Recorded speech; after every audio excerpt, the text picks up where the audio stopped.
All right, welcome everybody to CBSI Presents Tales from Flipside number 9, all the way to number 9. I'm Dino. Wish everybody or all the ladies out there, happy Mother's Day. Hopefully everybody's hung out with their moms and did them something nice and all that good stuff. Boys, introduce yourselves. Yeah, it's Ben S.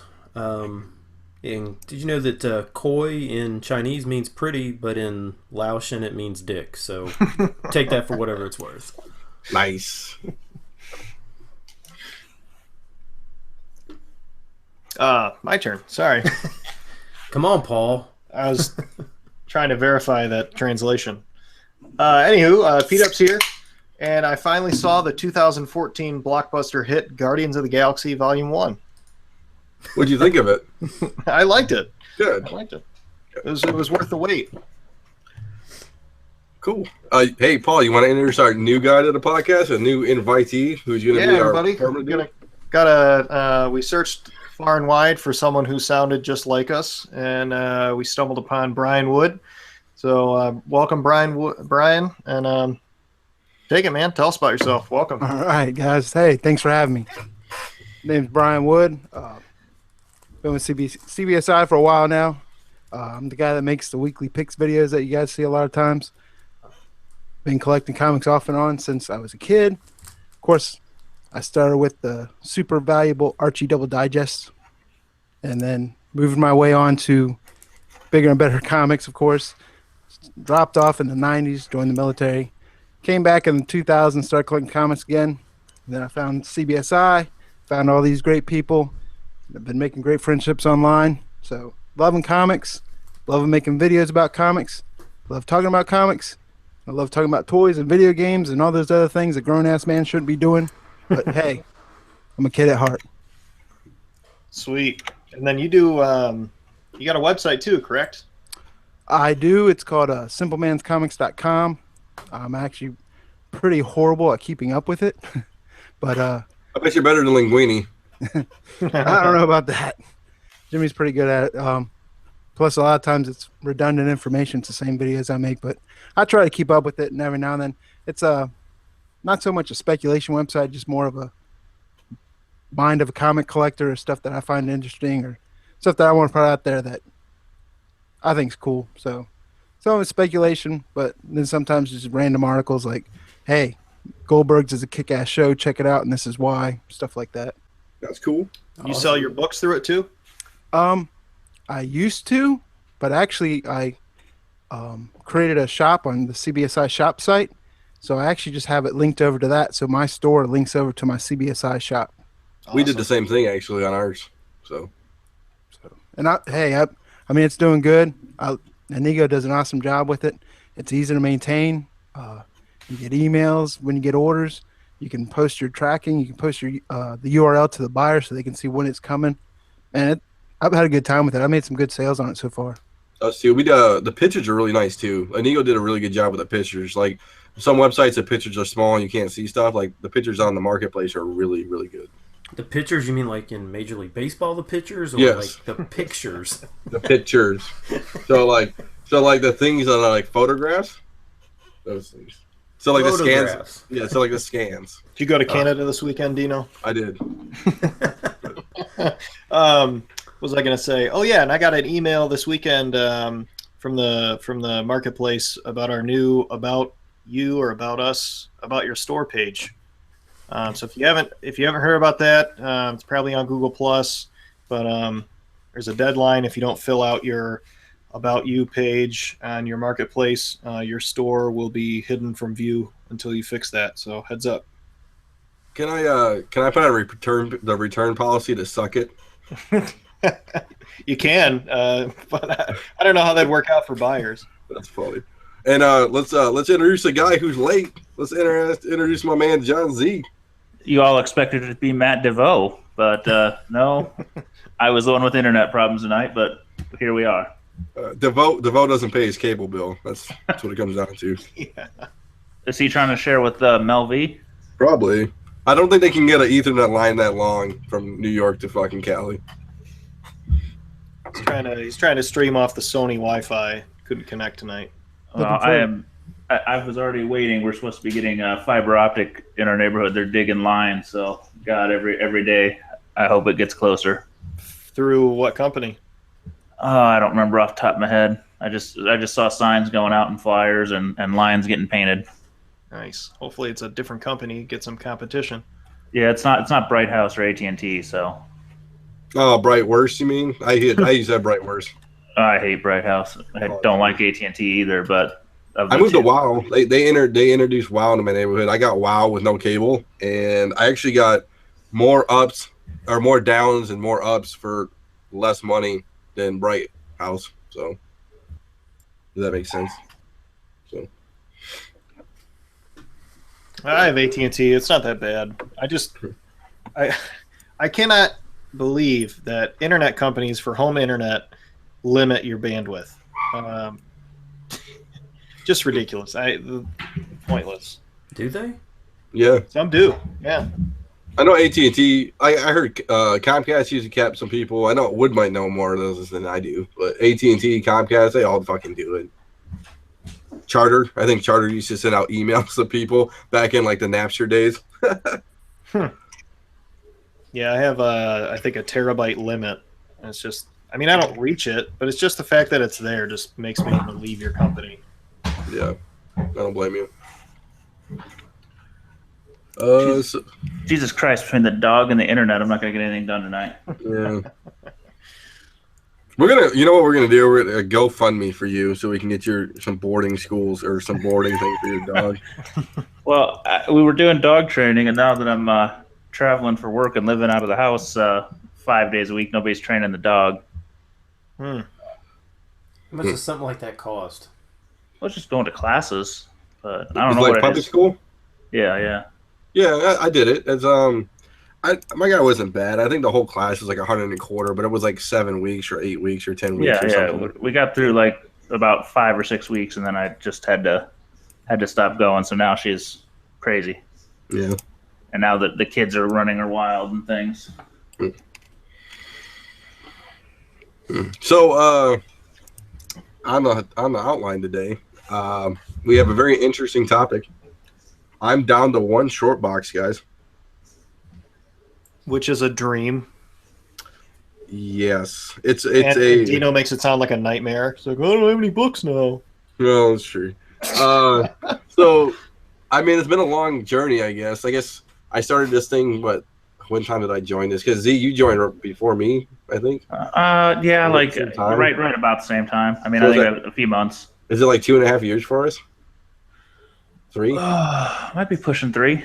Yeah, so 3 years ago I started this thing, and I had the first con me and Z did. I had like 2 short boxes or 3 short boxes, and then I went up to like 9, and then I went to like 12, but now I only have 1 short box, and I have the dilemma of what do I do next? Because I hope you figure other people would have this dilemma too. Do I just go back into spec value? But I'm not gonna do that. I think I'm just gonna do cool Golden Age covers. Yeah, I don't know even when this happened, Dino. I was so confused. Even weeks ago, I don't think you were looking at Golden Age. I wasn't, and then me and Tony started talking, and I was like, you know what? Because I had those Amazing Detective books at Indy, and it was hard to sell. I'm not gonna lie. So obviously, this is gonna be PC books because it's not like it's gonna be unless somebody rolls through and looking for Golden Age stuff, which is like never gonna happen. They're not all hard to sell. Yeah, just some of them. I'll show you the books. Okay, a lot of them are hard to sell. Let's be honest. I mean, of the Golden Age categories, only a handful do well. I mean, your Bats, your Supers do well, your Wonder Womans, your horrors, and then some of your sci-fi. But all the rest of it's tough. Yeah. So what I did is I'm putting links on the side for everybody. I can put links in the YouTube chat for people too, so everybody understands what the hell I'm gonna do. So these are 2 books I picked up. I picked them up like Thursday. So Vic Flint #1 and Famous Crimes #1. I got them in like 2.0 for Famous Crimes, and then Vic Flint was like a 5.0. That's a cool cover. Yeah. So I mean, that's what I think I'm gonna do. I mean, we'll see. I mean, obviously, like I could be Koi almost. That's what Ben said. That's why I was like, how did Koi get on that cover? I have to post that for the group. Yeah. Oh, did you got which famous crimes did you get? Number 1. Oh, that's a nice one. The red and the green. Yep. Yep. Yeah. It was only a 2.0 though. I mean, there's this other one. Does This it look good for a 2.0? That's the caveat. Yeah. Chunks missing and things are different than just beat. Yeah. I was trying to find this other one. Give me 1 second. I sent it to Ben. Oh, this is it. I tried to get this one, Z, but it was Crime Reporter number 1. I just couldn't shell the money out. Oh yeah, that's a cool one. I've looked at that. Yeah. You're into the good girl stuff. Yep. So no, I mean, that's what I think I'm gonna do. I don't know. I don't know. So it's hard to, for me, it's hard to be a Wednesday warrior because I'm like at work. I can't just leave and like go stand in line. So, and plus, once you get books from Midtown, unless it's like a variant that's gonna stay hot, which is how many variants stay hot nowadays, boys? Like 5% maybe. If you order 100 of them, maybe 5 are actually gonna make money on. So I don't know. What is everybody else's thoughts? If you ever got down to 1 short box or no comics that were worth anything, I guess, what would anybody do? Well, it's funny. I've been talking to Ben C and a couple other guys for years because I think last year, the year before, the first time I went to Indy, between the first and second year, I was up to, I bet you had a ton, dude. 15 or 18 long boxes worth of stuff. Mm-hmm. And then I sold out, and I sold out again, and now I'm down to, I bet 8 or 10 short boxes and 4 slab boxes. Is that flippable stuff or is that PC stuff? No, only like 3 short boxes and probably 3 of the slab boxes are PC stuff or some version of long term. A box or 2 of Crow books and shit like that. Mm-hmm. But I told him years ago my goal was to get down to 3 slab boxes and no more than 6 short boxes. That's my long term goal. It sits in a closet and you can manage it.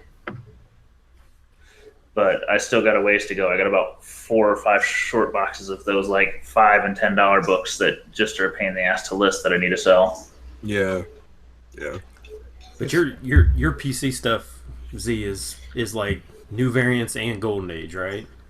I have a few of everything. I mean, I've actually don't have much silver. A few blue chips and a few little things. Almost no bronze, just because it feels like it's too high, so I keep selling it. So it scares me to be too into it, but I could be ass backwards, and that's the best thing to buy. But I mean, I've got a handful of variants I like. I don't like all of them. I've got a couple of some Teen Titans stuff I like. I got the Loshes and the Wonder Woman Finch and some of those really top tier ones in my mind that I think have long term power, but. I've spread across everything.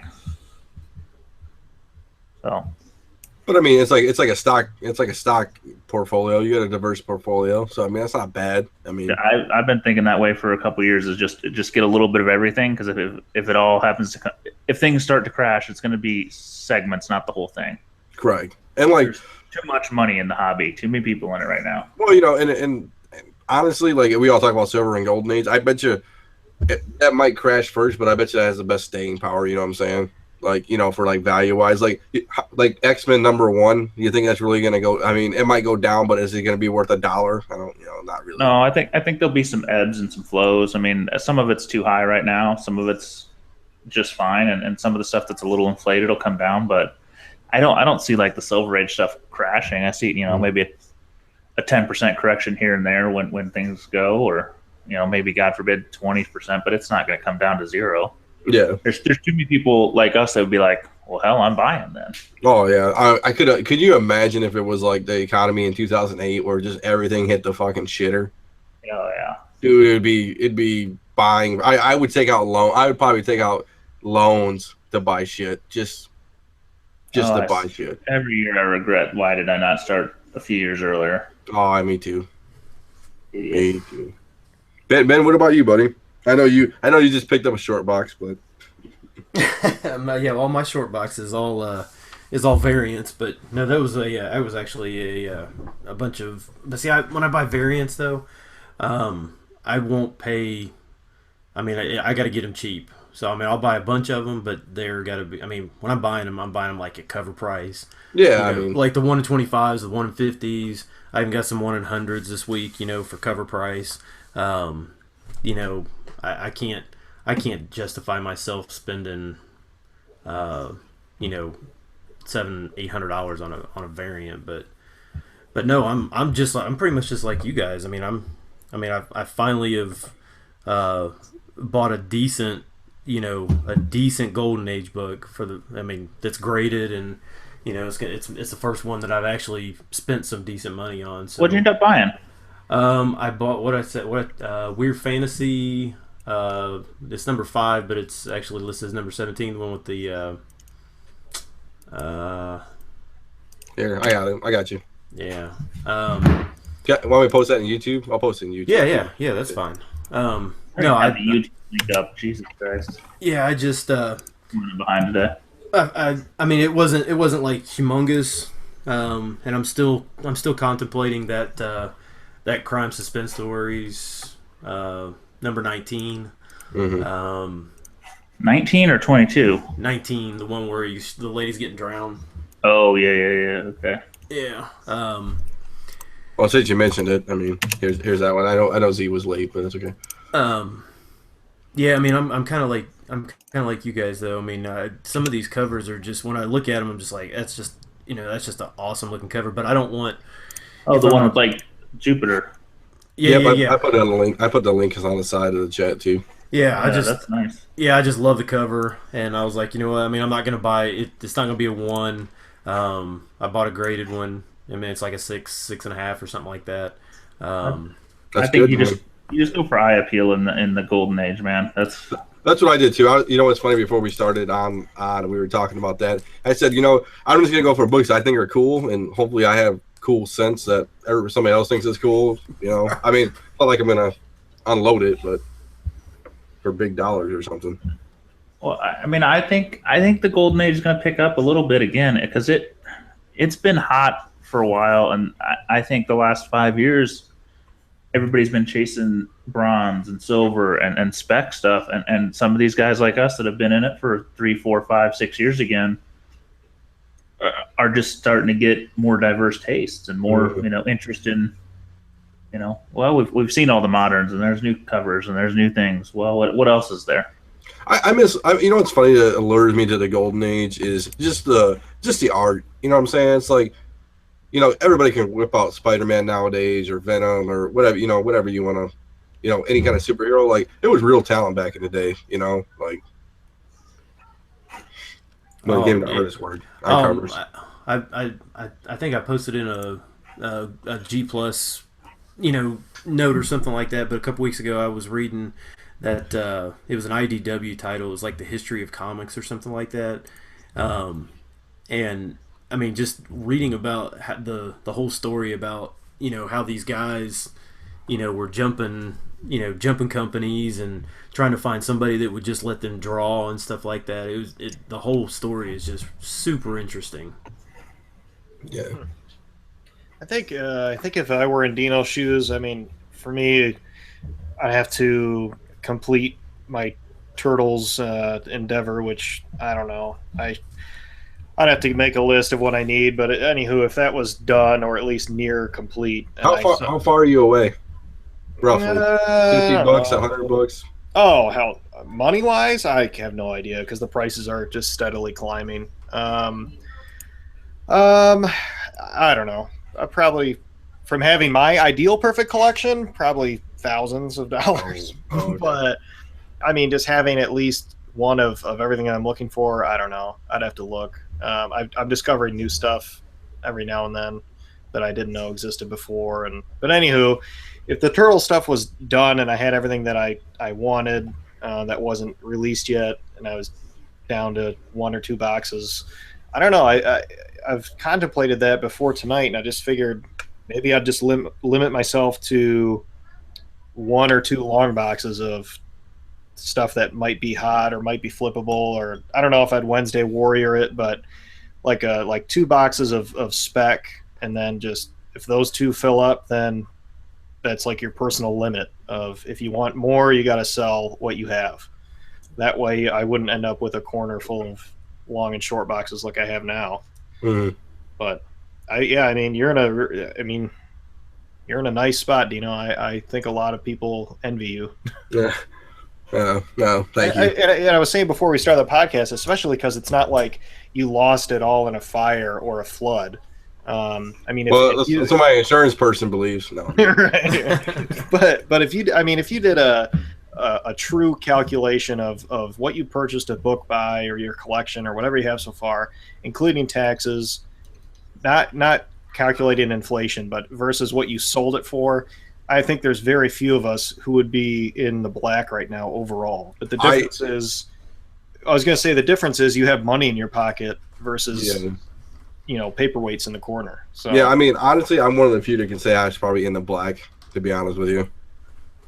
I mean, and it's hard to say, but I mean, probably, okay, if I'm in the red, it's like only by a little bit. It's not like I took a massive hemorrhaging loss on it. You know what I'm saying? I broke even at best, but I still have some books. I mean, I have slabs, like a Batman Avengers 12, a Walking Dead 19, So, I mean, I have some books, but it's not like I have, and I have like one short box full of fucking spec stuff or stuff like that. So, what about you, Brian? I know Brian. So Brian has an interesting story that he came back from the military, and then after he came back from the Army, right?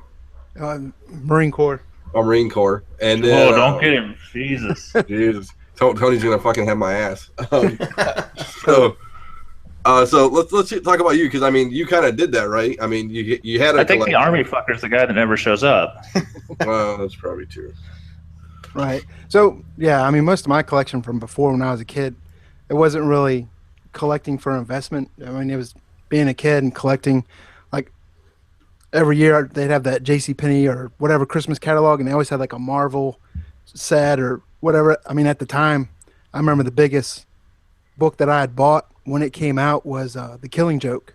And I remember saving up allowance and everything and mowing lawns and having a freaking lemonade stand just to get a $27 wall book. And I mean, I had a bunch of books, and I knew to bag it, but I didn't know to board them at the time. And then the JCPenney would have like the collection that came with a bunch of bags and stuff. So I had a bunch of bags, and I remember my neighbor had a bunch of Sad Sack comics, which I thought were worth millions because they looked so old. I mean, so I had no idea what the value of comics were. I was just collecting to collect at the time. I mean, that's what I did at that age. I collected baseball cards, Garbage Pail Kids, comics, anything. I never got into like the weird ass shit like, was it Pogs or anything like that. But, so yeah, I left Marine Corps, and then once I started coming back and then started getting into the comics again, my parents had moved from Northern Virginia down to Tampa. I went down there, and my parents were like, hey, here's all your shit. I mean, it was like, He-Man figures, stuff like that. And then I found my comics, and it wasn't even a short box. It was like a Xerox box, but they were all in there, and they were all bagged and not boarded. But I started going through them. And then I thought I had everything, but once I started like getting into comics and seeing what people were posting, I was like, hey, I have that. And I'd go back and look, and shit was missing. So I don't know where it went or what happened to it. I mean, I was lucky to find some of it, but I will tell you that that Killing Joke was, I bought it off the wall, so it was bag and boarded. I submitted that to CGC probably about a year and a half ago, and it came back at 9.6.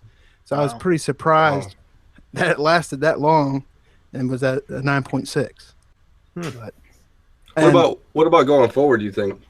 I'm sporadic. I mean, right now you say like I'm down to a short box, and I think that's great, but at the same time, I'll say not even at this moment. Today, I couldn't even imagine going down to a short box. I mean, I always stay right around 2,000, 2,200, and I filter out as it comes and goes. But I think that's a safe number that the wife doesn't get crazy with you. Right. You see these guys with the pictures of their rooms and the floors are about to cave in. Yeah. And then, but I mean, 2 weeks from now, I'm horrible about it, because 2 weeks from now I'll be like, I can get rid of everything. I don't care about it, and I'll sell stuff off that I won't have seller's remorse, but stuff that I'm like, but at the same time, I usually will try to sell it and then buy it again on the downside, so I still make money off of it. Oh, that's good. But and I don't really Wednesday Warrior my philosophy for me is I usually sell a lot of moderns and then let it sit in my PayPal balance, and then I buy the books that I want, for investment or personal collection but You had quite the haul this week. right. Yeah. I've been on a Masters of the Universe tear, but so yeah, usually, and then instead of Windsor Warrior, I just do a lot of pre-ordering. So I'll buy books like 2 months before they come out, and then I'll save, anywhere between 20 to 40% off the cover. And then some of them you have to let them sit and kind of appreciate, and hopefully they gain value.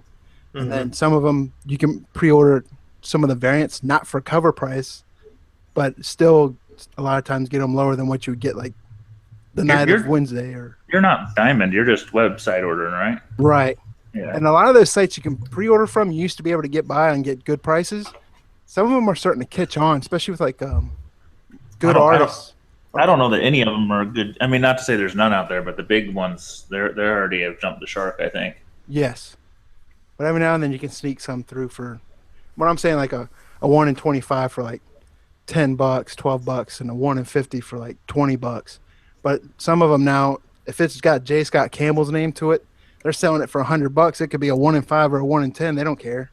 I mean, it's ridiculous. Yeah, Midtown's even if they think it's going to be hot, it's double the price of what their normal ratio cost is.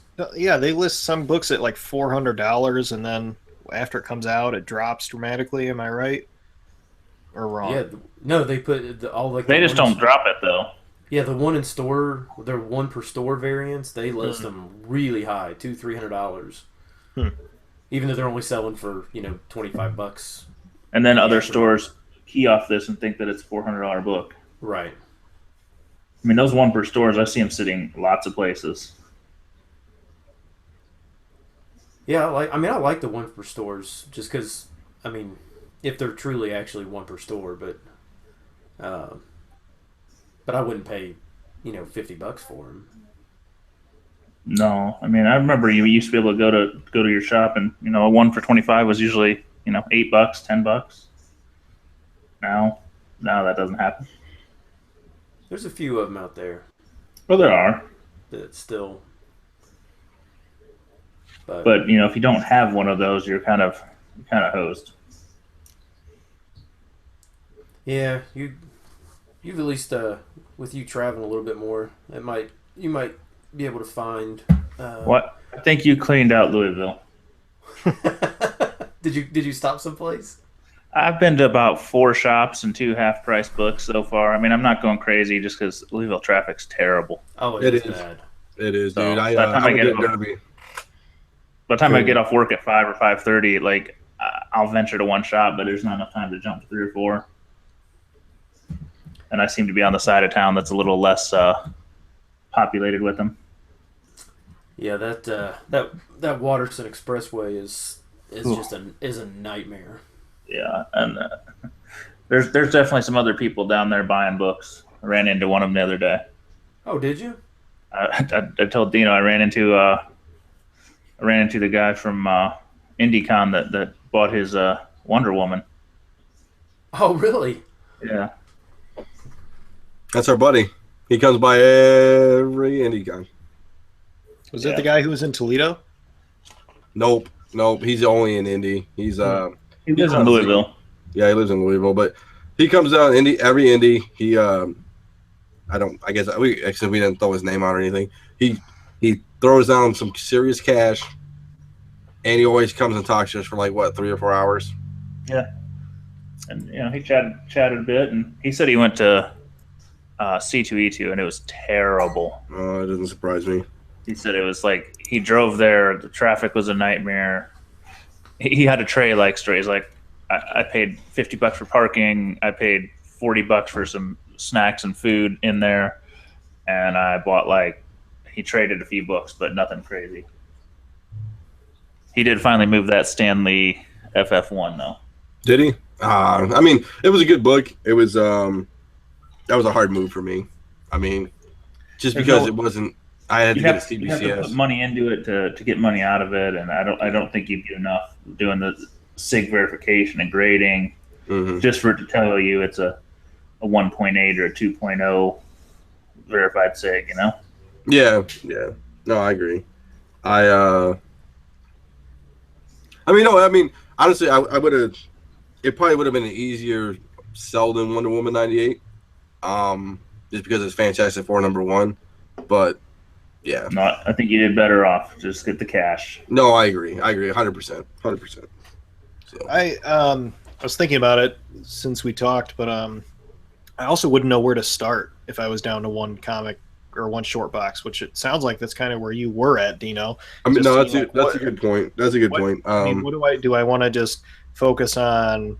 Like, if I was done with Turtles and I was down to a box, would I want to just do like Usagi Yojimbo, like try and focus on that, or would I want to do just done with PC beyond like the rare something like Losh that like really catches your eye that you'd want, and then just having like a short or long of stuff for long or short term spec, and then call it a day. I mean, you got to have a hobby, you got to have something, but Well, I think if you go down to nothing and you have nothing to flip, it becomes really hard to buy those big books because I mean you got to save up, and then you're buying one book every quarter, every 6 months, or whatever your budget is. I mean, Scotty, I don't have that patience. yeah, Scotty, me and Scotty were talking about this. Scotty says I'm a lost child, kind of. It's like you're a lost child out there in the comic book world. It's like, and it's kind of true. Like that's how I kind of feel. It's like, do I start grinding it back out? I mean, and the problem is everybody knows, right? So I have some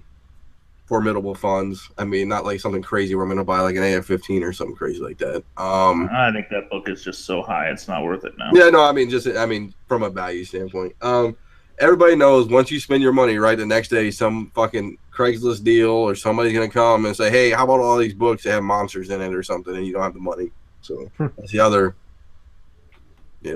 catch to it too.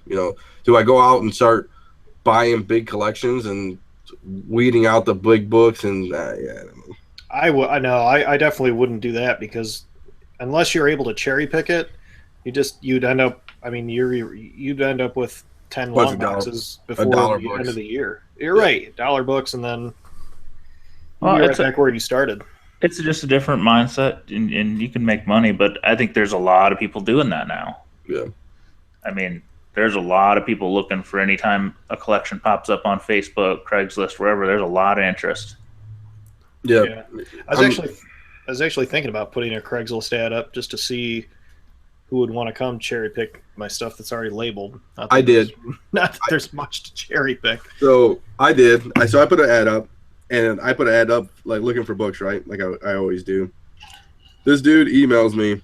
And he's like, oh, dude, I got like a whole collection. I'm like, okay, that's cool. That's encouraging, right? So I said, send me a list with grades and prices, because that's what we do.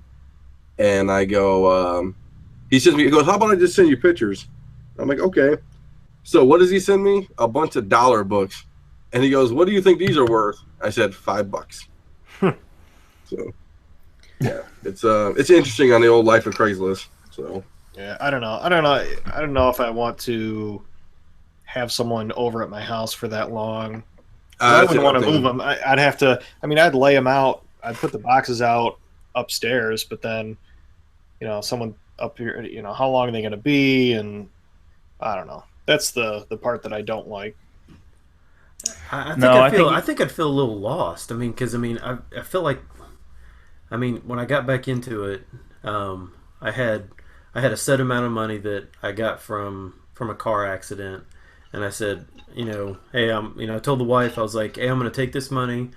I'm going to buy comics with it. I'm never going to spend any money out of our own money. She's like, okay, whatever. And it's taken me, 2.5 years, to build what I've got. It would feel kind of, I'm still running on the same initial. I've still got the same money. I'm way ahead, as far as, way more books than what, if I just sold them right now, I'd be way, way, way ahead.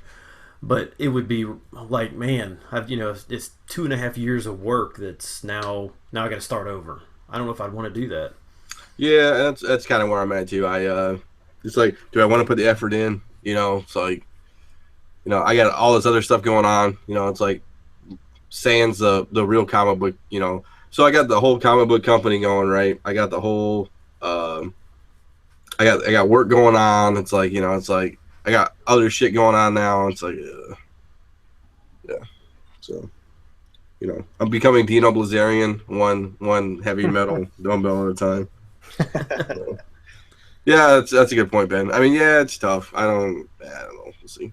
Hey Ben, Yeah. you probably have just a short box in its own and art germ, don't you? I mean, I know you're a big art germ collector. I do. Yeah, actually, it's a cram packed full of just of art. I have thought about, because I've got so many doubles. I thought about pairing off the ones that I've got doubles of, and because some of them are kind of hard to find. So I've thought about moving the extras that I've got, and Benny, if you want to throw those in a short box, I'll unload them on Baltimore. If you really thought about it. Yeah, I mean, me. That's no big deal. You know me. I could honestly, because for me to actually buy a book that's not something that's a nice graded book. I mean, I'm buying, like I said, I'm buying this stuff for if it's not cover price or $1 or $2 or something that I know that I'm not going to lose money on. I mean, most of the time I just leave it. I just don't like spending more than I'm cheap. I'm really cheap. You mean you're not going to get that astonishing X-Men art germ remastered variant for $2,000? Gosh, man, that one when they came out with that, it broke my heart, because I knew that was it. I had no shot whatsoever. I was never going to spend that money, unless I hit the Powerball or something like that. I will never buy that book, and so it's gonna bug me that it's not complete. The good thing is they got the regular cover for Robotech #1 comes out the same month, and to me it looks just as good. Oh yeah, you're right. Yeah, I guess we can announce it. I don't know. I know we haven't bought the booth yet, but I guess I can announce it. So, Forgotten 5 Comics and the Comic Lateral guys are we're gonna buy a booth in Baltimore. So, we will officially be selling in Baltimore. I know we got to get it in June. I think June 1st is the deadline or something. But so it's gonna be me, Tony Scott, Regan, Scott Robertson, and Josue, and I think Mr. Trey, the Godfather, is gonna sell books. I think too, maybe. So he's not really gonna sell books. He doesn't sell books. Well, he wants me to sell his books. So I think he's gonna ship books to Regan. All right. So you're saying when we get to Baltimore, we'll have some place to store all of our books that we're buying around the show? Yeah. Watch out, Dino may be selling it. Well, Tony's the one that just sets books on the sides and people start asking for them. Yeah. And I'm like, dude, that's not good. So you know what we did at Indy last year or this year? We just made a upside down like short box, or like we put it on a side or whatever, and then we just started stacking Tony's comics in there. We put a big not for sale. Yeah, we thought about that. I've kind of, and I'm not gonna. I guess I'm gonna throw it out there and say maybe, at least for the guys. I don't know. I don't know if I want to submit CGC books to people. I don't know. I don't think about that, but somebody will do that. We thought about picking that up. I don't know yet. We'll see. I still gotta talk it out with some people. But I think you can charge admission to get pictures with Josue's hair. Well, I mean that's going to be awesome in itself. Yes, I will meet Mr. Swagger and Mr. Robertson, so that'll be cool. So that's going to be our. And then like everybody says, like obviously it's going to be our booth. I'll set up a wall there, a little mini wall, nothing too crazy. I'm not going to bring the PVC. I don't think. I think I'm going to make it out of Home Depot shit and then return it the next day. But what I'm going to do is if anybody. So it almost makes sense to bring the PVC and just buy or Home Depot the shelves. Yeah, I'm not sure you can build it much more cost effectively. Well, I saw somebody do it. So what he did, he's bought 8-footers, and then he made like a triangle kind of out of it, like out of the 2 8-footers, and then he zip tied 8-footers across it. So he made like a teepee kind of thing, and like bridged them together with okay. So I thought about just doing that and just put sandbags at the bottom or something. I'll bring the sandbags with me so it doesn't like move. It'll work for what I needed to do, And I'll I bring gotcha. the cord or something, or I'll bring the nylon strings, and I can string it, and then I should be okay. I gotcha. If people want to, like you said, like hopefully they're not Mel V in it and putting shit in their backpack. If people want to drop off books, we can put like labels on your books and stuff. Like if you're going to Baltimore and like walking around and have a shit ton of books and you can't, Don't say that to Sean, man. The guy had 30-something slabs. Well, I know. Storage fee. Storage Yeah, fee. I'll pay. It'll be per square footage. So By weight. Do it by weight. By weight. Yeah. So yeah, we'll talk about that. I'll get more info when me and Robertson do the deal on buy the thing. I'll make sure I post it in. I'll probably post on the main page, and Mr. Trey will let me, which I'm sure you wouldn't have a problem with. But so I guess that's a big announcement. So that'll be fun for you. Yeah, it'll be interesting. I've never been to Baltimore. Indy, I'm kind of comfortable with. Baltimore, it's going to be touch and go. It'll be nice because the master magician Scott Robertson can show me how to work his little software he has. So for scanning in books and selling and doing all that stuff. Well, you can't. You think you'll have the iPhone out by then? iPhone app? You backed yourself into a corner. Well, no. He I'm sorry. He uses. He's got a point of sale. He has a Square. He uses Square. Oh, nice. Instead of PayPal, and like he has like it's pretty cool. He has like a laptop, and he has like a barcode reader, and everything's barcoded. So you like hit the barcode, and it like transfers it to his database and does a bunch of crazy stuff. I don't want to give too much away. And then it goes to his point of sale app, and then you just swipe it, and it does a bunch of crazy stuff. It's pretty slick. I just didn't use it in Baltimore because I wasn't comfortable. Or, I'm sorry, in Indianapolis because I wasn't comfortable with it. But so I'll get to see the master do his craft. So, but no, I mean, hopefully it's good. I guess I'll throw it out there. I'm looking for books for the company. If anybody, has books they want to sell, obviously, I mean, well, you can hit me, Scott, or Tony up, and we can talk it out. Obviously, I mean, we're not looking for like millions of books, but a little bit more inventory if anybody is looking at it. Awesome. Yeah, so it'd be a good time. I mean, and us, I know, I think Z, you're going, right? Yeah. I'm going. So pretty much everybody, and Wood lives there, so everybody on the podcast is going. So hell, we're just gonna have a party at Wood's house. Why do we keep worrying about a hotel? I know. Yeah. I didn't know you lived there. It'll be about 2 hours drive. Oh, you're that far. Yeah. So I'm staying in a hotel. Oh, okay. Where do you live at? I mean, which part of you live in Maryland or? Yeah, I live down in southern Maryland, like where Chesapeake Bay and Potomac meet. Oh, okay. Like on the right across from Virginia, right across the Potomac to Virginia. But yeah, I'm down where I'm not gonna say there's nothing here, but like as far as metro, I'm about an hour from DC, hour and a half, like 2 hours from everything. Put it that way. So you're in Tony Land in Minnesota, Right. This will be Baltimore will be probably the biggest gathering of CBSI people to date. Honestly, I bet you. How many do you think, boys? Like 50? No, it won't be 50. It'll be 25. 25. There's always people that don't make it or back out or shit happens. Yeah. And then there's going to be a bunch of lurkers that won't bother to come hang out. So it's just going to be a big race to see who picks up the best books or contest. There won't be shit to buy because we'll all have bought it. We'll out buying each other. Well, the other thing I'm scared about is I'm going to be actually technically working, I guess you're going to call it. I put that in quotation marks. And so I don't know how late I can get all crazy and stuff. I can get the next day and I don't want to be hungover as fuck at the fucking, get the fuck away from me. I don't even want you to buy my books.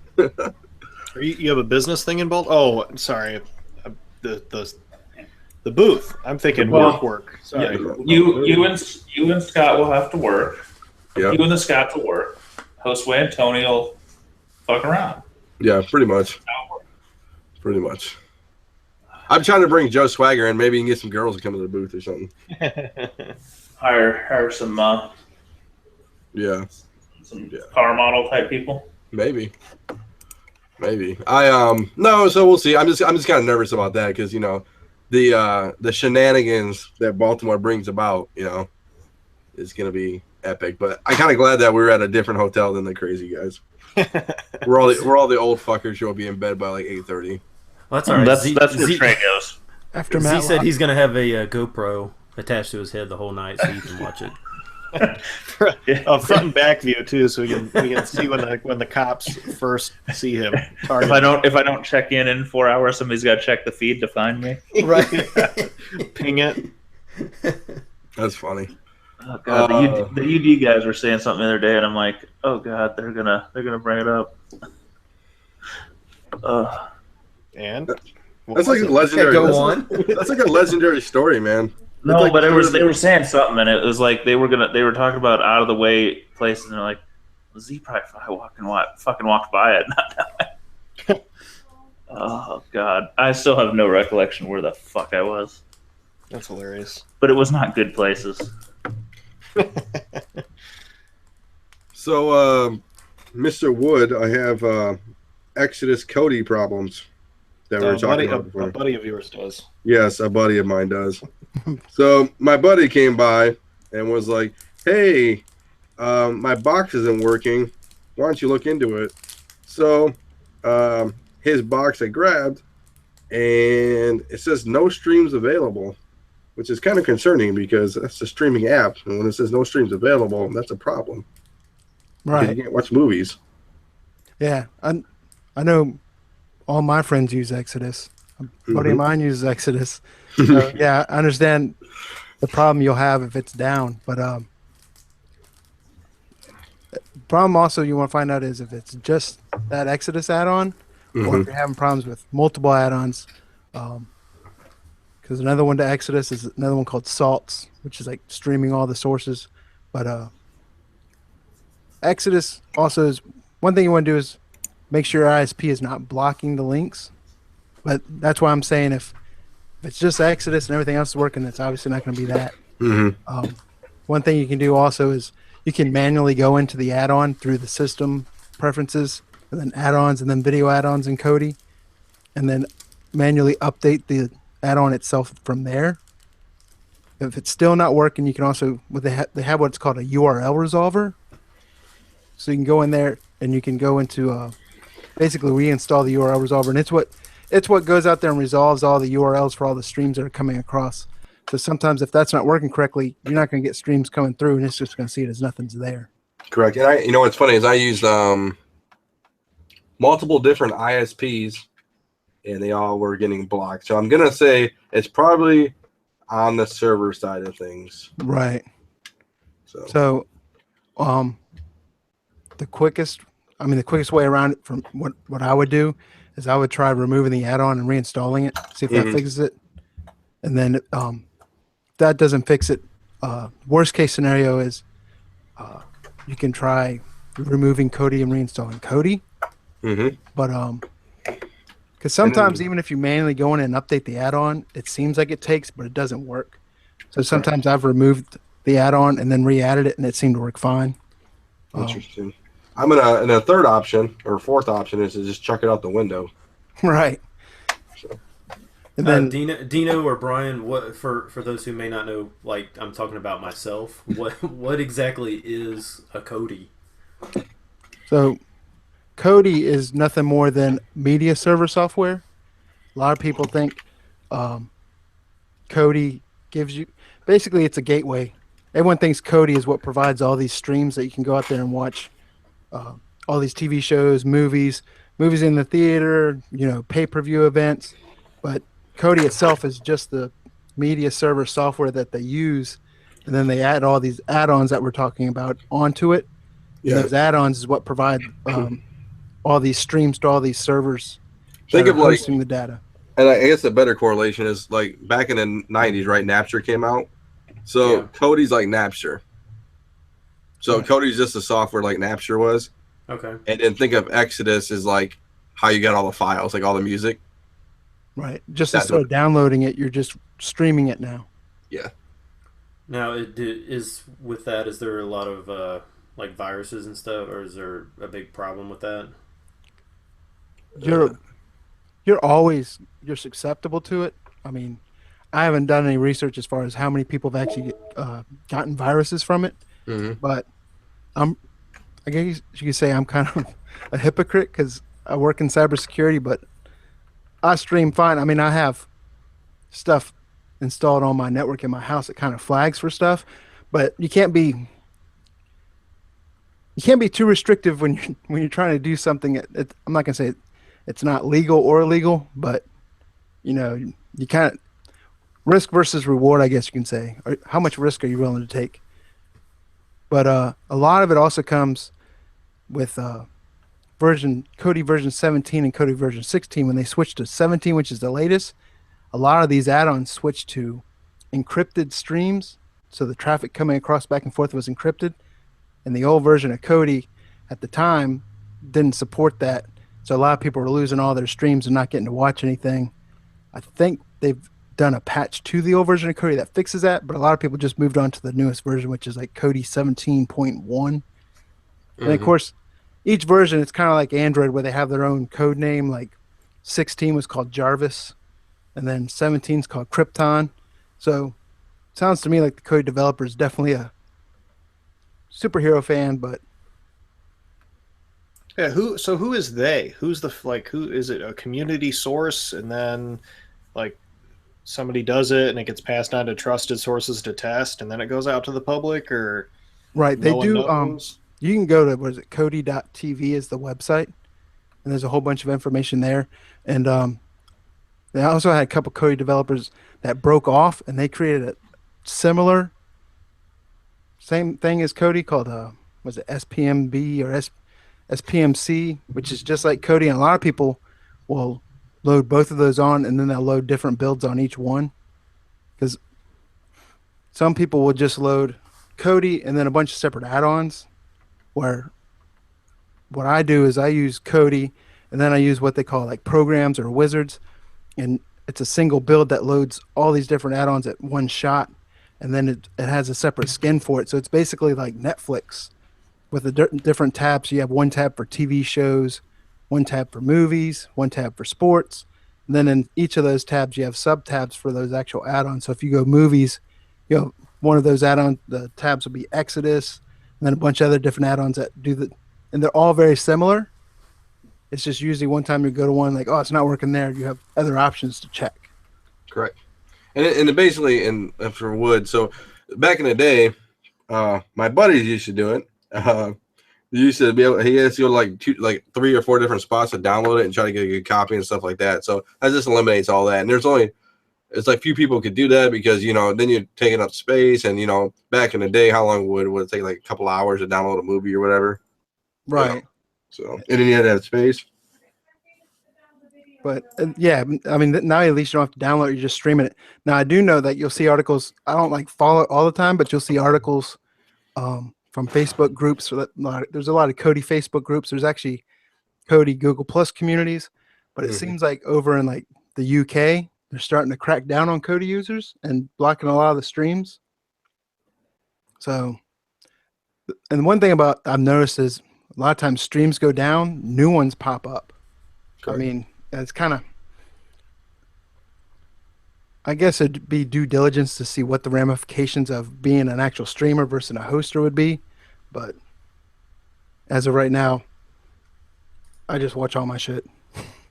Yeah, I gotta figure that out too. Can you and you can watch live TV from all over the world on it, or no? There's what IPTV, which is your live TV, but the problem with that is, since it's free, everyone's hitting it, so it'll work intermittently or it'll work fine. Then all of a sudden you'll get buffering or the stream will lock up on you.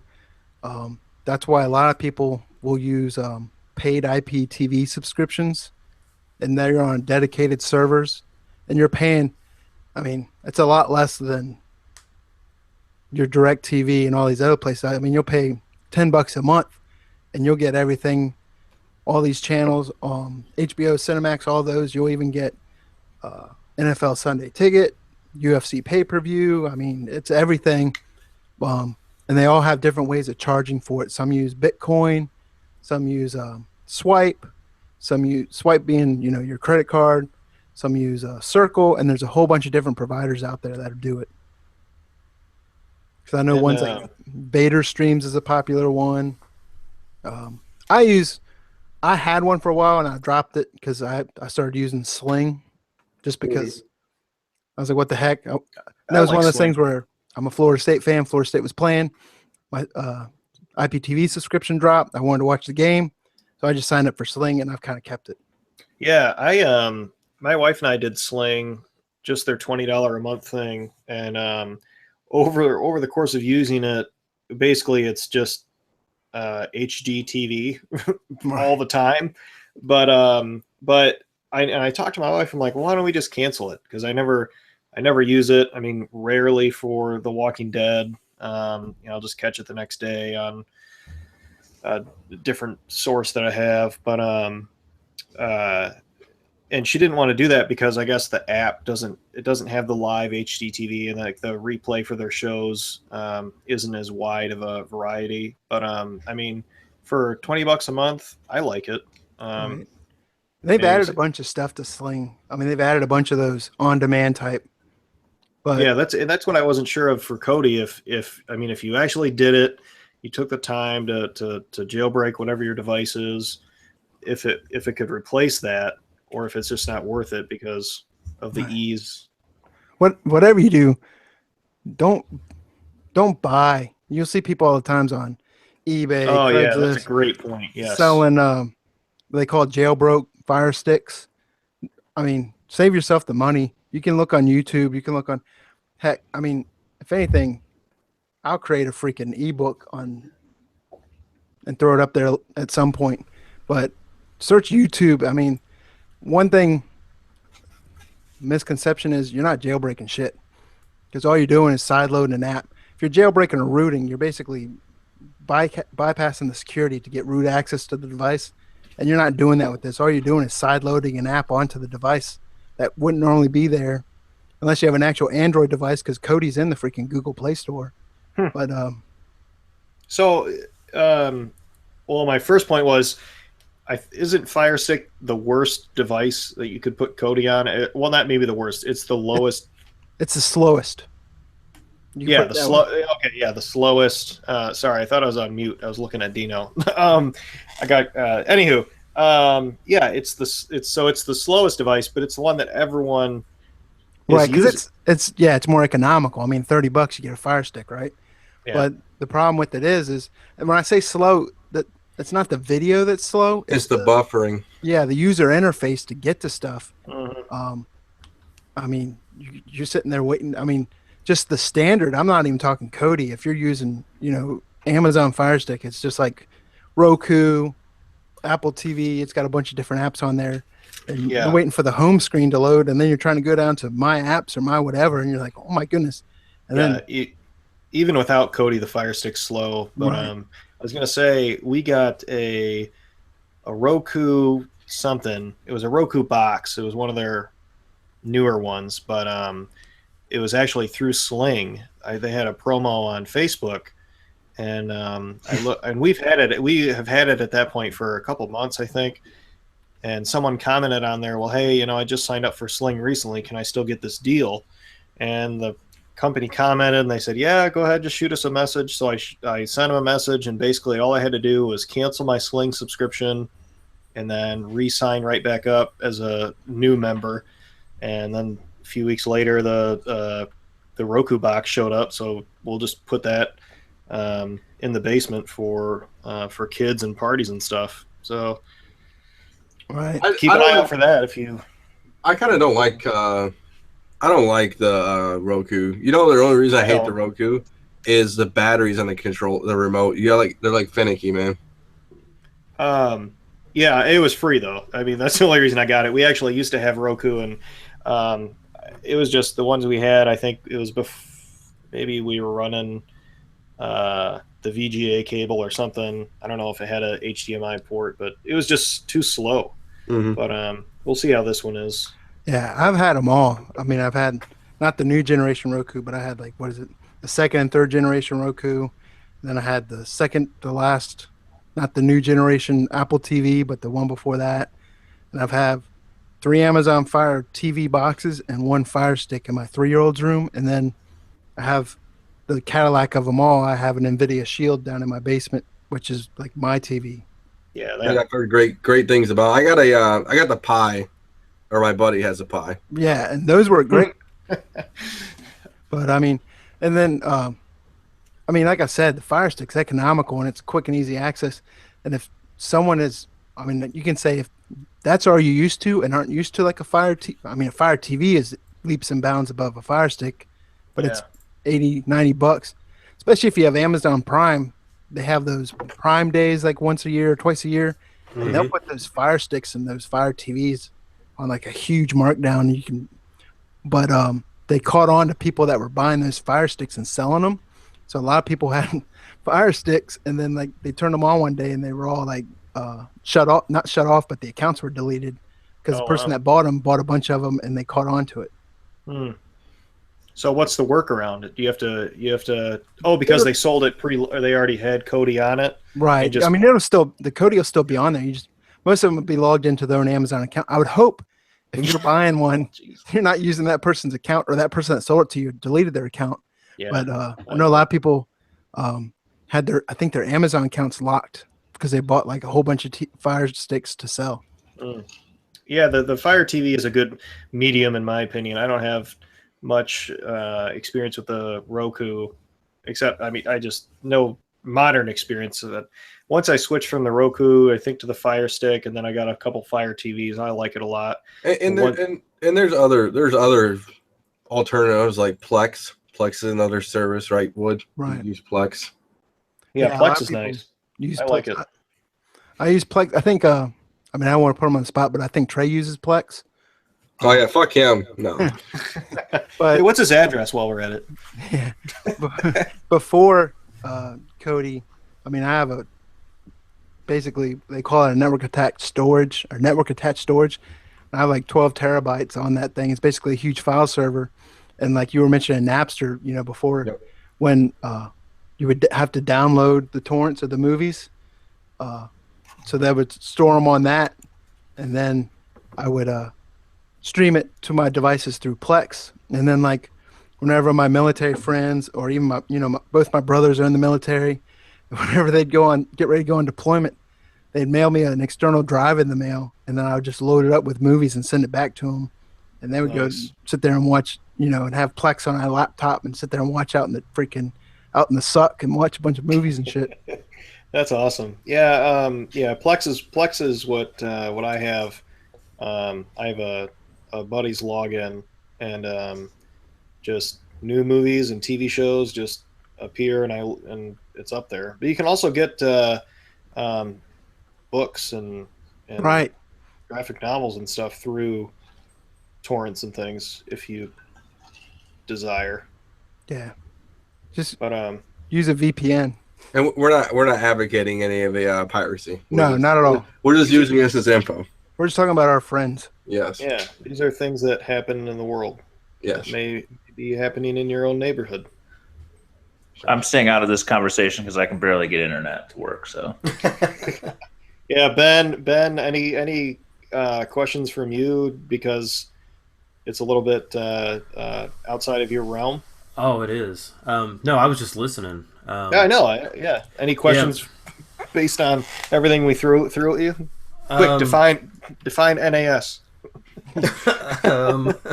Need a sister? I don't know. I do have a question though. Okay. So we're looking at get rid of the cord finally, and what's opinions of Sling versus like the PlayStation View as just TV? My buddy has a View. He really likes it. You get Big Ten Network, which is a plus if you're a Big Ten guy, which is college football for everybody who doesn't know what Big Ten is. I'm Googling PlayStation View right now because I don't even know what that is. Yeah, so PlayStation View is like a TV service that's offered through PlayStation 4. They have tiers. I think it's like $30 a month, starts at the basic. It goes like 40 and 50, I think. Maybe Wood knows the prices, I don't. But so at that, so that happens, and then you can get like HBO, you get all that stuff through PlayStation View. So ESPN is on it. Yep, ESPN's on it. I think Because the only channel you don't get on basic for sports is ABC, but you can stream ABC if you wanted. Yeah. I know with Sling, I get for local channels, I get NBC and Fox. You don't get CBS and NBC. Correct. Yeah, Sling starts at 20, and I'm on their website now. They changed the layout, but I was trying to see the different. And there's like blue channels and orange channels. Yeah, they have it. Yeah, they have it divided. I can't find their. I think you can do like a sports pack, which is like 4 of the channel. It's kind of set up like how cable tiers were, but it's so much cheaper. I was doing the math. So our internet is, I think, like 65. Let's say Netflix is 12 and Sling is, let's say, like 22 with tax or something. So I mean, it's about $100 a month for all 3 services. And I don't even count Netflix because everybody has that already, no matter what you're using. I mean, yeah, that's true. But I mean, $100 a month.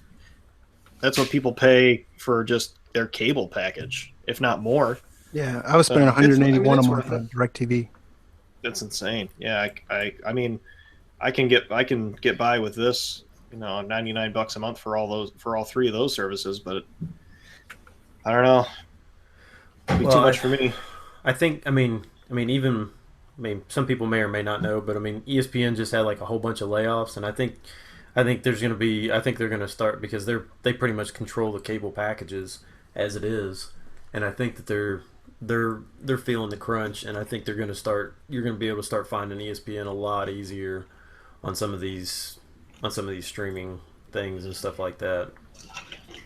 The big thing with ESPN is they're tied into a lot of these sports rights deals until like 2020.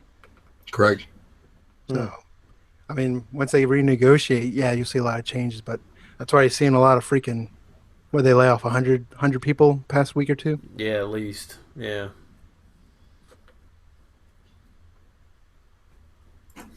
But yeah, that was actually why I like you, Z. I was starting to look at the that PlayStation View just because they did offer the ESPN on that. Yeah, I think a friend of ours got it and they really liked it, and I think that's what got my wife actually thinking about it. I hadn't really paid attention, honestly.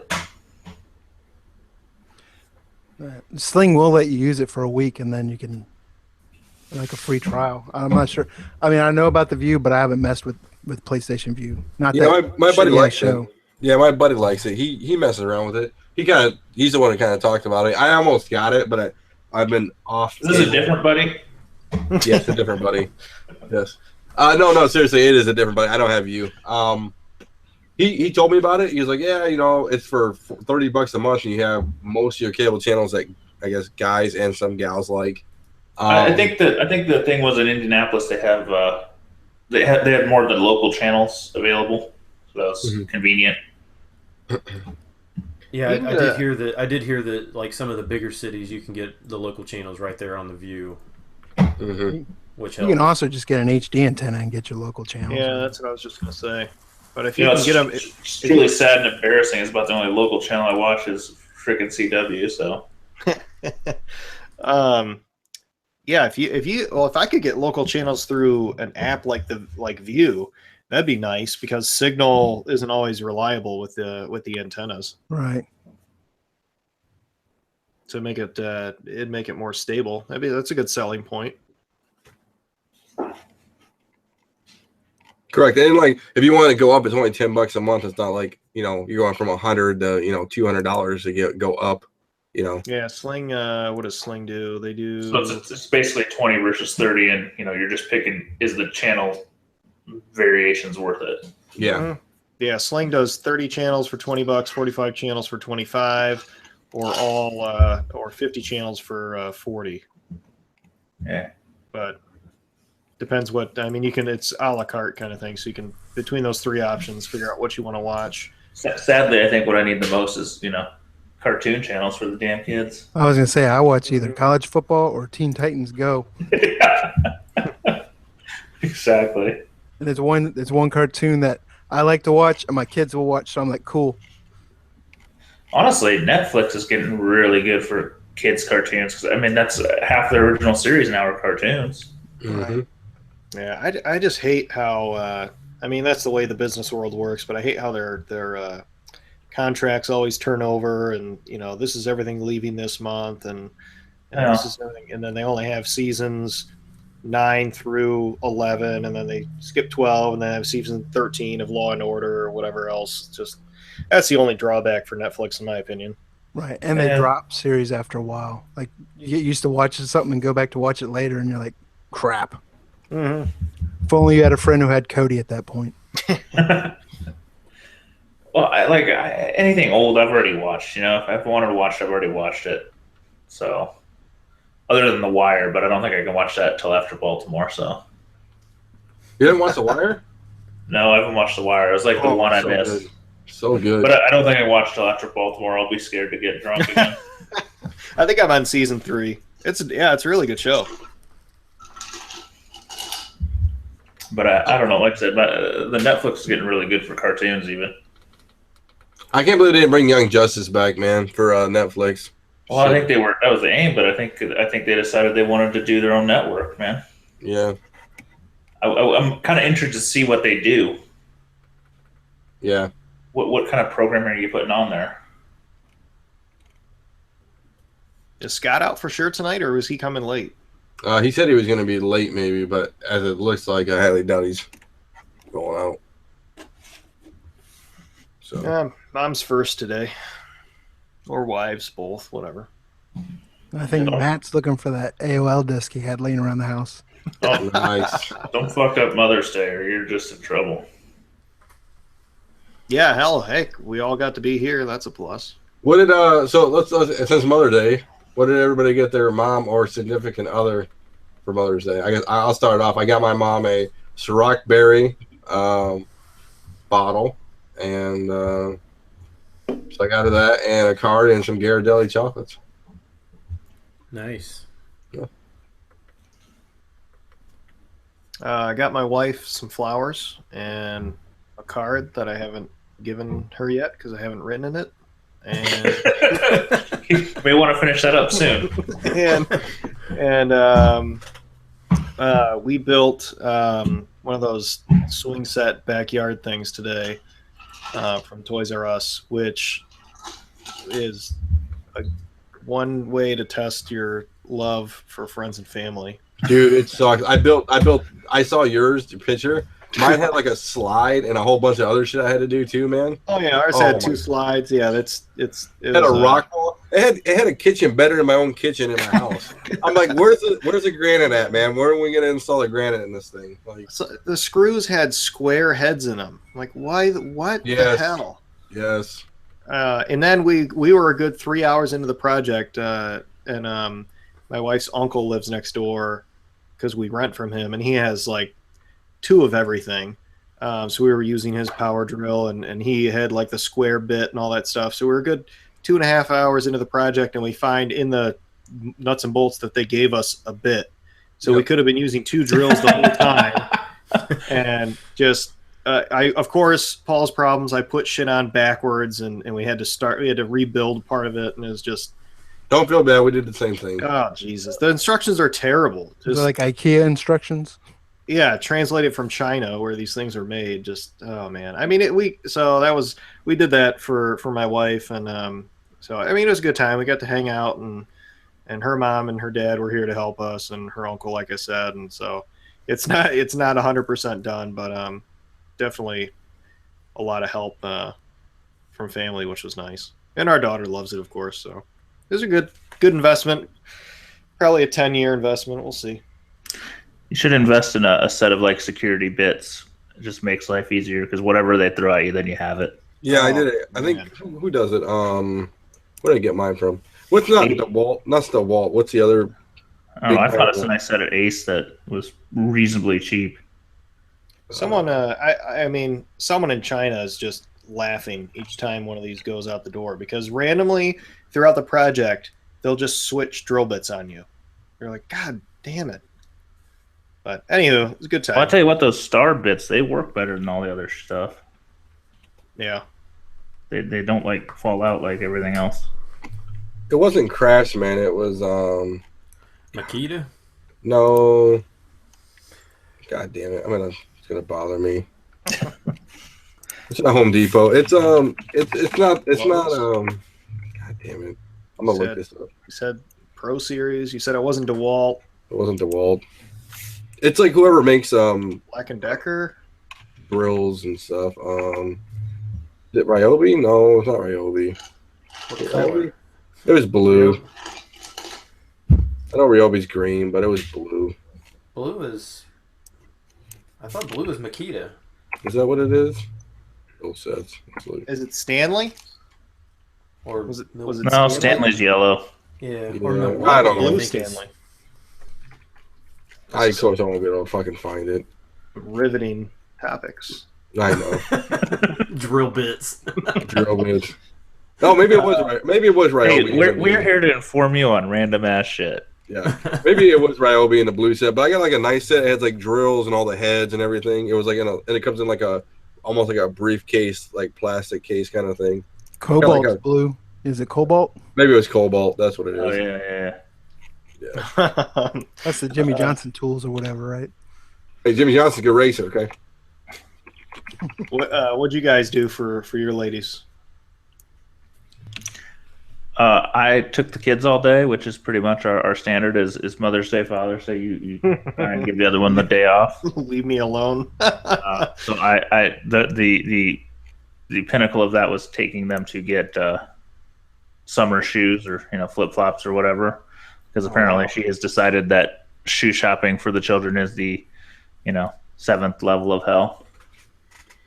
Oh, I figured it would backfire. You just get the ugly shoes and she'd hate them. And Nope, we just got Under Armour flip flops for everyone. They're all happy. all the same color. It's like Oprah. Everybody gets Under Armour flip flops, and you get Under Armour flip flops. You didn't. You should have ordered them. Order what? The Lonzo Ball flip flops that were $220. Oh yeah, no, no. They thought they had choice until I just talked them into whatever really made sense. You don't want those. You want these. Oh, and Will Brogan hooking me up on the Cobalt. My man, nice job. Laura.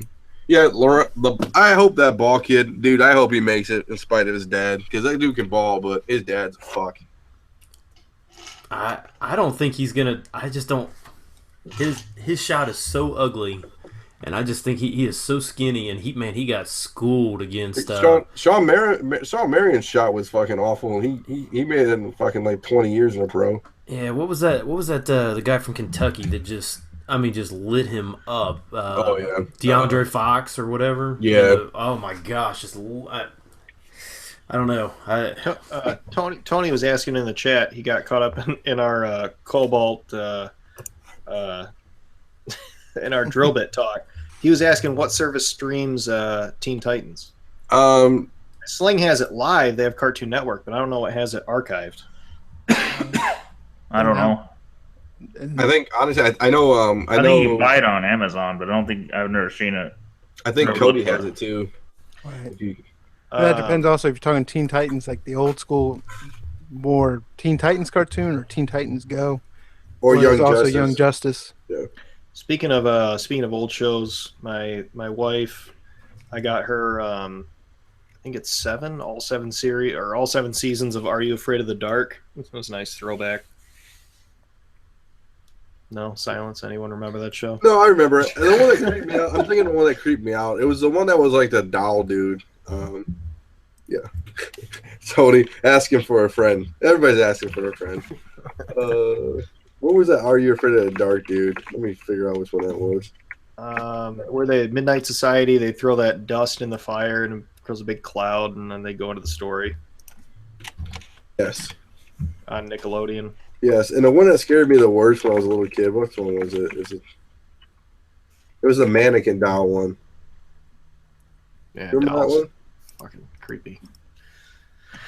5. I guess it was 5 seasons are available on DVD, and then there's actually 8 seasons, but there's no news on or 7 seasons or whatever the last couple seasons are. Apparently not going to come out on DVD. But you know what I saw at Costco the other day that was like my childhood in DVD form. They had a display of all the old like late 80s, early 90s Disney shows, like 2 discs of DuckTales and Darkwing Duck and Rescue Rangers and whatever the 4th one was. God, I can't think of it. But it was like, holy hell, that's my childhood. Tailspin. That's what I was trying to think of. When's that new DuckTales come out? soon. I'm sure that's why they did it, is July and capitalizing on it. August. Needless to say, I bought a disc of DuckTales to go, and we'll see how it goes from there. I like Doug back in the day. I was a Nickelodeon kid. Doug. Oh, Hey Arnold! I love Hey that Arnold. one. Yep. And You had to have Real cable for Monsters. that shit. Yeah, we were rich. Okay. I had a Detroit rich. dude. I had a cheater box, bro. I had it all, man. Dude, I just lived in the sticks. We didn't even have the option of cable. Yeah, we didn't either. We just stole it. So No, like my dad is still living on like satellite cable bullshit. It's terrible. Oh, satellite internet is the worst. Well, they're just nobody runs a cable line that far out into nowhere. Yeah, but if you have satellite internet, you can almost guarantee that your identity is going to be stolen. My buddy, like his whole family, had their identity stolen repeatedly on satellite internet. That's my only experience with it. So I have a real a comic question right now as I'm watching an auction kind of tick by on a book that, let's say, is 200, 225 and 9.4 CGC and 275, 300 and 9.6. Is it worth taking a discounted CBCS 9.6 in the ugly ass label to trade out the 9.4 CGC? you trying to move it or PC? I mean, are you going to upgrade eventually, or is it going to make a PC book? I guess. Hold it, you have a 9.4 and you want to get the 9.6 CBCS? I'm debating. Well, listen, I already have other copies of it, so it's more of a long-term spec play. I'm just trying to decide, is it worth the hassle, or do I just keep the 9.4 CGC? How long term is spec? I guess.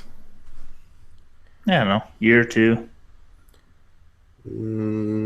For how much? You said 275. I think I think normally it goes 275. I think I can get the CBCS at the same price as the 9.4 at about 225. Oh, I would do that. Yeah, I would too. Do the upgrade. Yeah. Which case do you want from CBCS though?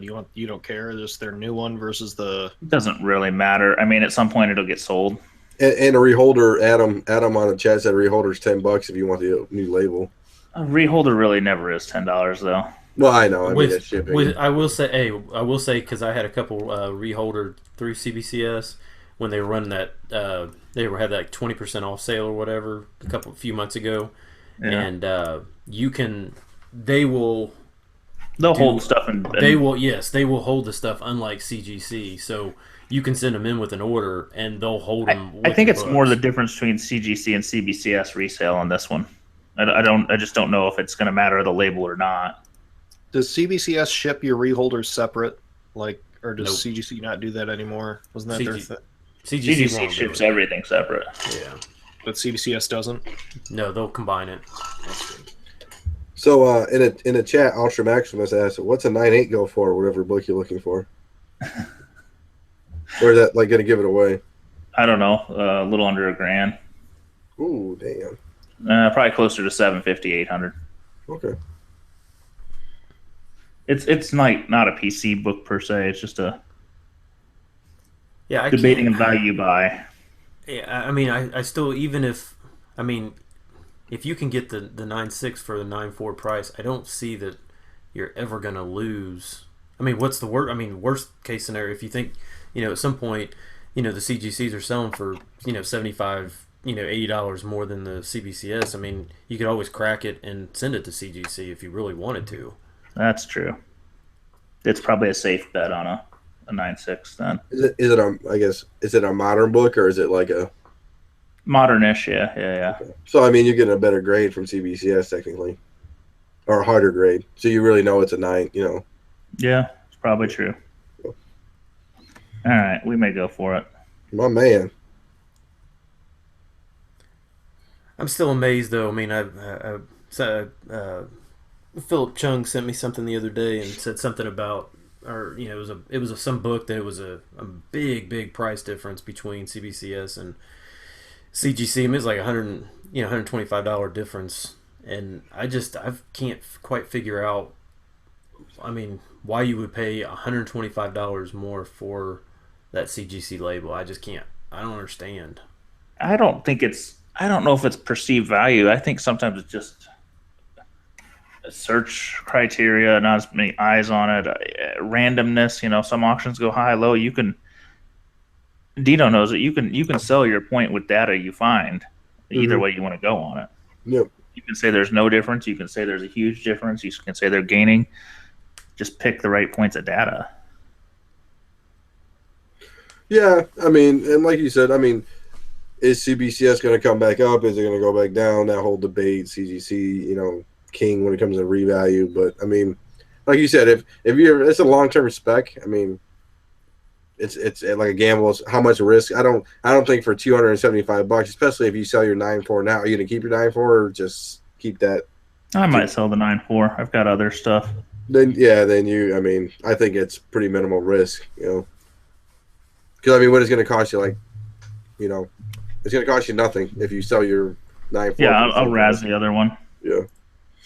And I just bought a weird book just because I wanted one that looked funny in a CGC case. That's terrible. Speaking of razzing, Mr. P Dubs just talked about Razmageddon that happened last week. Yeah, I tried to put a book up tonight. It said Razmageddon is over, so it is over. I don't know what time they do the cutoff. They cut it off midnight last night so that it could run dry. Mm. No, when Paul put his book up, right? That's Paul's problem. Yeah. I put up some good stuff. I didn't put anything up. I was in the days of having one short box, and I was like, I had like a BA 12 9.4, that Walking Dead 19 9.8. I sold the Tech 880, and that was it. And then I won, I think, one book, maybe two, but it was a madhouse. Nobody wanted to buy my Lobo the Duck, man. Shit. I didn't put any money into it, man. I don't know. What's weird about it? I don't know. It's just... Yeah, how many books did your brother end up winning, Z? He won 7, and one Tony won because he bought Tony spots and randomly won. Gosh. Randomly. He was on a hot streak, but he then chased it at the end, so that things didn't go as well. I'd like to know. I'd like to know how much Philip Chung spent. Just in the past week? Just in Razmageddon, yeah. Versus how much he won, I guess. I don't know. That'd be interesting. I lost a few, but I didn't go crazy though. I behaved. Hey, I won twice. That's more than I've won in the past year and a half. Yeah, you won some good stuff too, didn't you? No, just two. I mean, I won that Wonder Woman 600, Hughes 9.8, and what else did I win? I can't even remember. I should know because I don't ever remember. I don't ever win. So I won a Batman Adventures 21, which is funny because I almost bought that a while ago in a 9.8 for too much, and then I passed. I think I almost bought it raw, and I never did, and then I just threw $7 or something. I just posted my ridiculous book in the chat. Anywho, it's not the 9496. It was just something else I was amused by. Did you win it? Yeah, it was a promo book because I just get amused by those things that don't really fit in a CGC case, but they put it in a CGC case. What the hell did they put below it? Yeah, it looks like a pad or something, maybe. I don't know. I think they. I don't know. The other one I have that mini book I just bought, and it's like they almost like heat seal a seam on it. Oh, okay. Yeah, I mean, it makes sense. So it's not flopping around in there. Yeah, I think it's at like a heat seal point. But is the black below it just the background? Yeah, it's the background. I think it's clear. Oh, okay. I thought it was. So, like I said, I don't know. It purely just amused me, and I like Captain Marvel stuff, but it's like I like that they put it at the top versus in the middle, like an ash can. But did you see my comment, Z? I sent you last week when you weren't on a podcast. about that collectible from Mexico? I did, and by the time I got my shit together and kind of focused on it, it was sold out already. Oh damn it! You should. I knew I should have just bought it for you. Yeah, I saw it, and like I didn't get to listen to the podcast for like 4 or 5 days, and then when I listened, I'm like, oh, I gotcha. Yeah. Because like, oh shit, there's a Captain Marvel one. I knew I should have just bought it. It wasn't even that much money. It's all right. It wasn't exclusive, was it? It was just a new one. Yeah, I think it was just a new one. I can find it if I need to.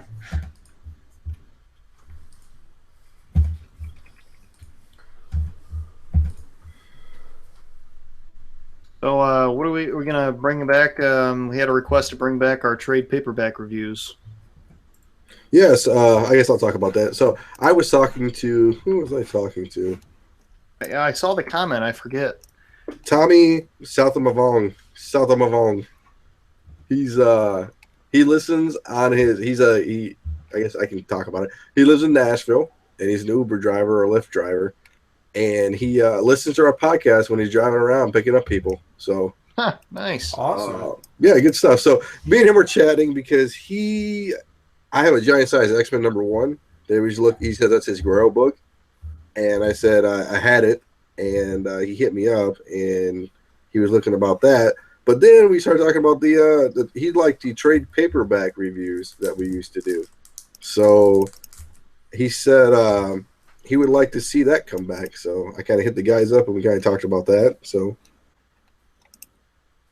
Hey, I like doing them. It gets me reading with some kind of a purpose. Yeah. So we're gonna do Red Sun 2 weeks from now. If anybody wants to read along with us, we'll give that one a shot, and we'll see how it goes from there. We'll dedicate a little more time on the air to it, talking about the art, the story, and whatever else comes to mind, rather than just saying we read it and leave it there. So we'll try and bring that back and see how it goes. yeah, I you know what, funny, I enjoy it too because like me in general, it's just I didn't read I didn't read a lot of books back in the day, but I like reading them now because it's like, you know, it's like a fresh thing. It's not like I read it before and stuff like that. So it's a good set of like new fresh eyes for me on things. So Yeah, it's been a while. Since I read it. I think I read it about 2 years back. There's some sweet toys out for that series too. So this is Superman Red Sun, not to be confused with Red Sonja. right. Yeah, yeah. That's Superman Red Sonja. Oh shoot. Yeah, some other guys were hitting me up talking about the podcast. Shout out to Jacob Dunn. We're chatting a little bit, and I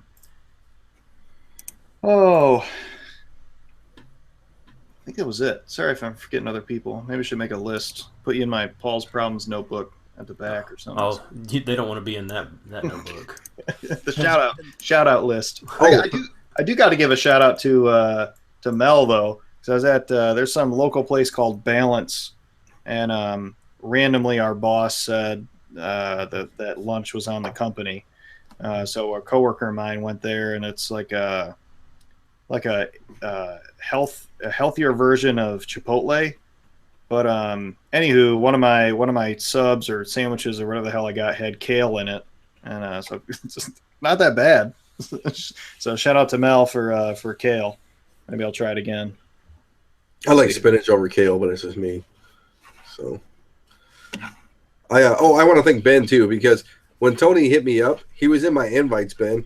Like I didn't even check my invites. I think I'm not as popular as most people, but he was on my invites in Hangouts, and I never saw it.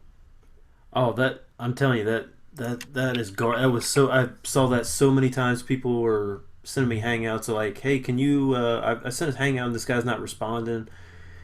Man, you'd think for a multi-billion-dollar company like Google, they could have an app that could actually send you a notification if somebody's trying to get a hold of you. Actually, you can know, Ben. I don't know if you know this. At least on the iPhone now, if you go to Hangouts on the iPhone, let me get there.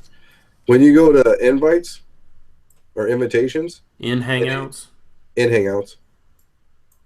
you go to invitations and you go invitation preferences, and it says everyone else can send you an invite. You can change that to contact you directly. That's what mine says. Mine says can contact you directly. Oh, mine says can send you an invite. Yeah, but I've seen. I mean, I've had things pop up in my invitations as that have been sitting there for 2 months. Yeah, I have that issue on my Windows PC. If you click those 3 lines at the top left, and it'll bring up options, and if you scroll down to invites, some of them in the past I never saw on the left side of the Hangouts window, or I never got any notifications. So I don't know, but yeah, you'd think they'd build a better chat window, but whatever. Yeah. Very interesting. So, black chocolate stout. Is that what you're drinking, Brian? Yeah, I kind of switched it up because before that I was drinking Stella cider, so it's a little bit. What is They it? usually don't go up like that. Yeah. Does it have a chocolate tinge? Yeah, it's good. It's seasonal. It only comes out like in the fall. Interesting. But usually when it comes out, and if I can find it, I'll just buy a couple cases of it and then drink it throughout the year. I'm a black chocolate stout guy. I like stouts. I'm a dark beer dude. Oh, I never tried it. Must be a couple shelves higher than my normal drink. Your Royales? Something. Yeah, the Natty Light. Yeah, I was gonna say anything off the floor is probably too high for you. Adam was asking what beer is black. Go ahead, Brian. Is black chocolate stout, but who makes it? It's from Brooklyn Brewery. It's 10% alcohol by volume. It's good stuff. Like I said, it normally comes out winter, late fall, winter time. It's regional also, so if you're not like in Mid-Atlantic, I think some people have seen it down as far as like maybe south as North Carolina. But I know a lot of people. I had a friend who lived in Atlanta, and he would always come up here and buy a bunch of cases and drive it back with him. But it's good. I mean, especially Brooklyn Brewery has a lot of good beers, but their chocolate stout that's seasonal, every time that comes out, I always pick up a couple cases. It's Brooklyn, New York, right? Right. Yeah. Cool. How chocolatey does it taste? I mean, I'm not gonna say I'm like a professional beer taster or anything like that, but you can taste a little bit. It's not like you're drinking a candy bar. If you don't like stout beers, you're not gonna like it. But I mean, it has a sweet aftertaste to it that's really good. Paul doesn't even know what a stout is. I don't. I'm not gonna lie. The sweetest beer I had is called. Let me Google it real quick. Make sure I'm spelling it right. Jacko Traveler, Pumpkin Shandy, and it's by the Traveler Beer Company, but it's obviously seasonal as well. But if you can find it obviously if you can find it in bottles, get it. But if you can find it on tap, I think it's the best. That's the first time I had it. But it's very sweet. It's almost like an aftertaste of candy on your lips. But as feminine as that sounds, it's a really, really good beer. Yeah, that sounds like you just went back to your gay bar days or something like that. Good. I just posted a link. Actually, I was looking for this. It's Peanuts and Cracker Jack Porter. That's from Midtown Brewing Company in Michigan, where I'm in. It was, it tastes like Cracker Jacks, man. Peanuts and Cracker Jacks. Damn. It's crazy. It's great. Is that the one you posted? Yep. Peanuts and Cracker Jack? Nice. I'll tell you what, like a lot of times, like I said, my dad retired down to Tampa. Whenever I go down there, there's a Cigar City Brewing out of Ybor City. Yep, I've been there. Yeah, man, they got some good beers, especially like I would compare that chocolate stout almost to, they have one that's like a Maduro, they call it, because a lot of their beers have cigar names, but their Maduro is really good. Actually, there's a bar in Tampa called Willard's. I don't have you been down to Willard's yet? No. So what they have there is it's like a 40 tap thing, and it changes. So when they run out, they just replace that porter with something else that's like a porter or something similar. They have a big wheel, and they have 1 through 40. and just spin the wheel. So the real legit way to do it is you spin the wheel and whatever thing you land on, that's what it is. So like if you land on number 3, you get beer number 3. So the first time you get a little punch card, and the girl punches your card or guy, and they punch your card in like 3, 4, 5, and then what happens is so you fill it up the first time, and the second time, the first time you get like a free beer. The second time you get a mug. The third time, or the second time you get a T-shirt, and the third time you get your own mug there. So Sweet. yeah, so a lot of people try to do that. My buddy, he lives in Tampa. He's done it. He's done it the right way one time, but he said it was tough, man. Especially like when you get to like the last like 2 or 3, man. You're just fucking spinning that wheel for days. Yeah, I'm sure. I know my younger brother's probably been there or knows of it because he used to live with me in Virginia Beach and then moved down there to finish up school. So he was going to USF and doing all that stuff. So he usually knew where all the bars were. Yeah, no, I mean, yeah, I used to. My cousin actually lived down in Tampa Bay for a while. He used to live in Orlando, Tampa Bay, a whole bunch of places. So I'm pretty well versed in Floridian life, I guess. Right. So, Brian, you were asking what trade paperbacks people have picked up lately.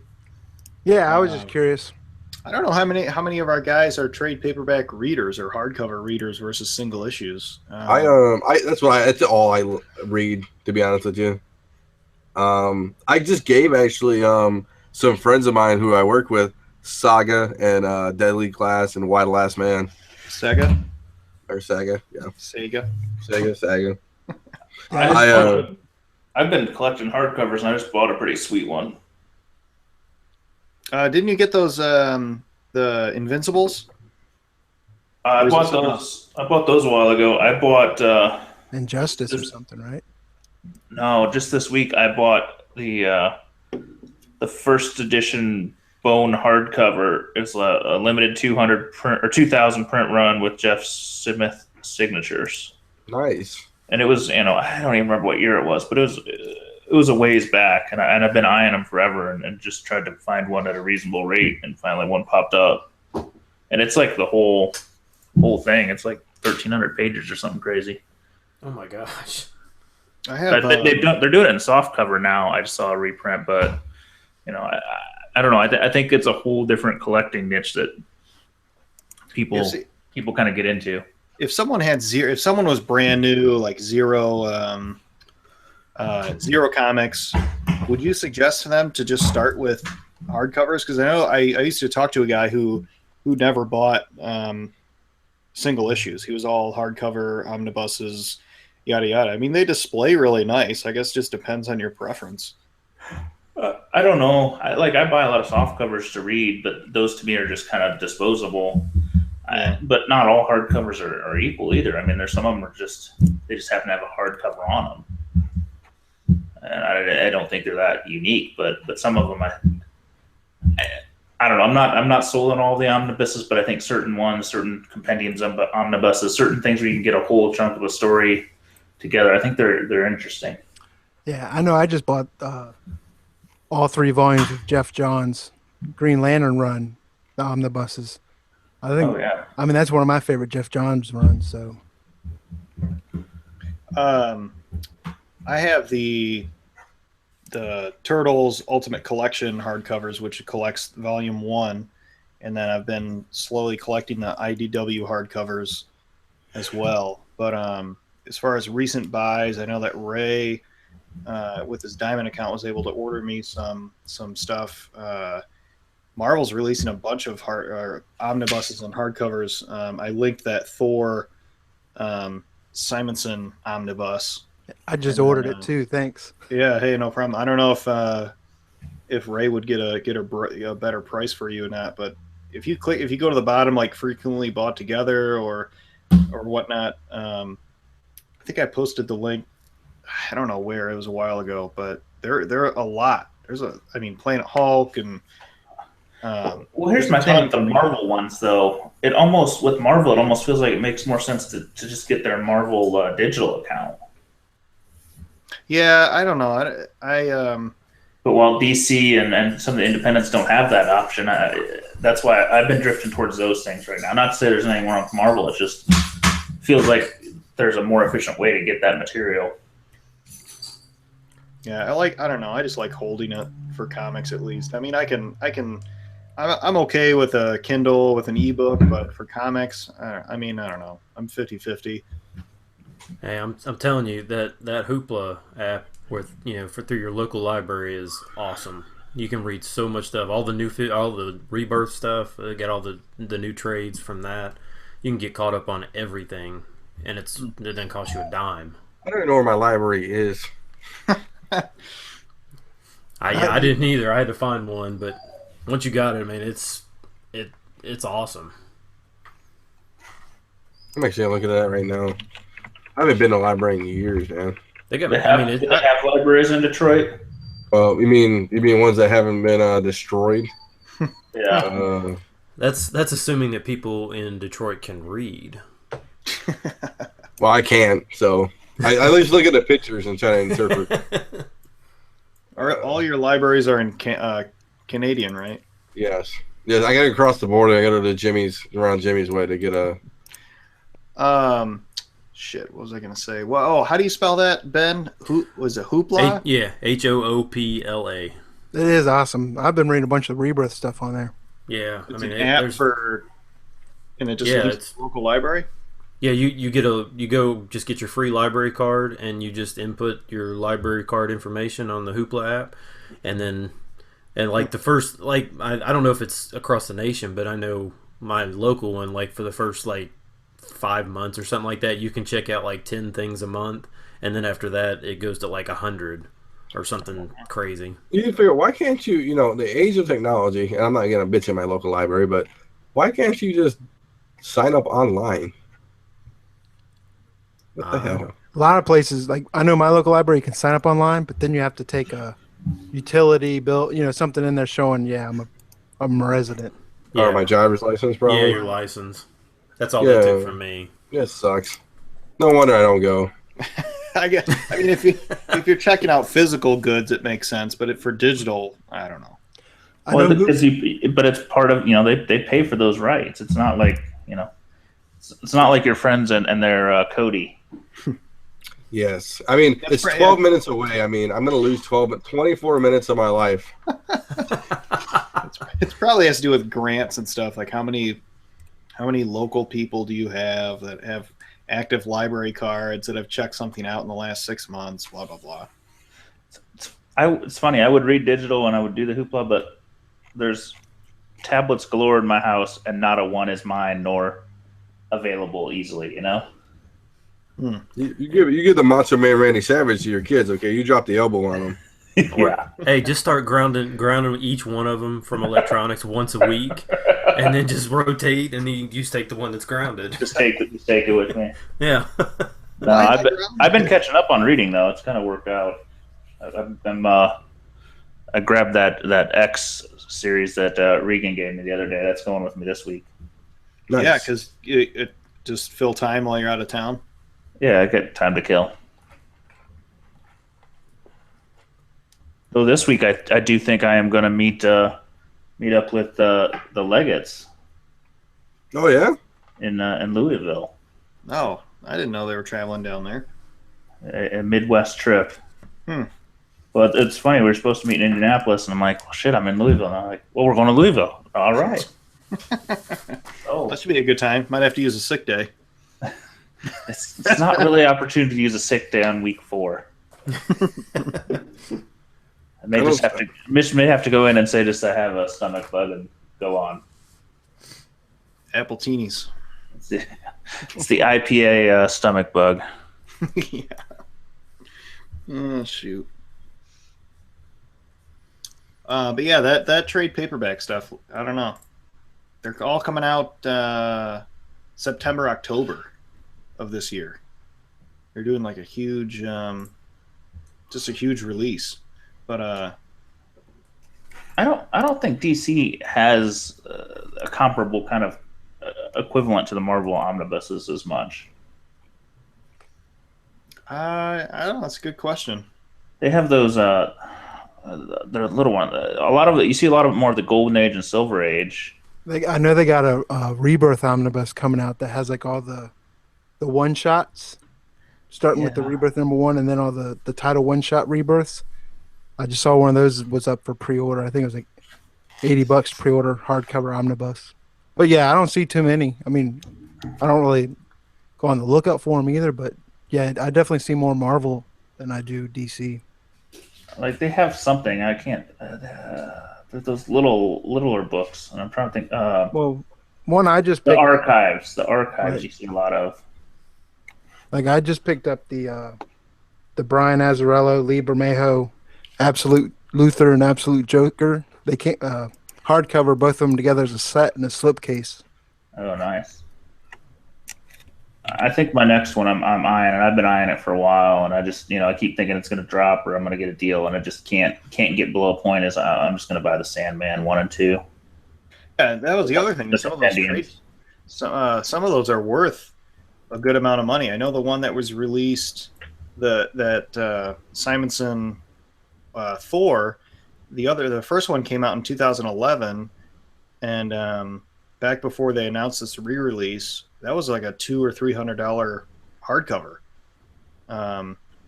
and I almost bought it, and then luckily they did this re-release before I did, and saved me some money. But yeah, I can't quite figure out what makes some of them desirable versus not. I think it's just some of the classic older ones, like it's gotta be the one I'm looking at right now, the complete Frank Miller Batman was a good one. You get a first print of that; those are kind of pricey. All I know is I tried to download Hoopla and look for my local public library, and it's everywhere but my local public library. So strike two. It's like Garden City, Westland, Dearborn, Farmington, Plymouth. Like, okay. It could be. Do you have regional? Like, are they all connected? Are they regional, or are they completely separate libraries? I don't know. You'll have to check. You might, because that's kind of how it works in my area. Is it's the Toledo, Lucas County Public Library, but they're all over the place. So if you have a card at no, they're not. No, they're not like that. They're individual. Oh well, then you're fucked. Yeah, they're the ones that haven't burnt down yet. The ones with big signs outside, no copper inside.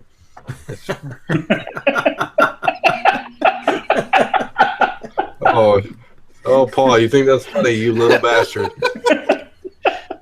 And I took the copper and I stole it and I took it to the pawn shop and they laughed at me, but it's okay. You can't. Man, I'm telling you, I've looked at so many of those houses where that copper is gone, and I'm thinking, God, you dumb people. Did you say, man, I'm kind of thirsty. Oh wait, the water fountains don't work. Oh shoot.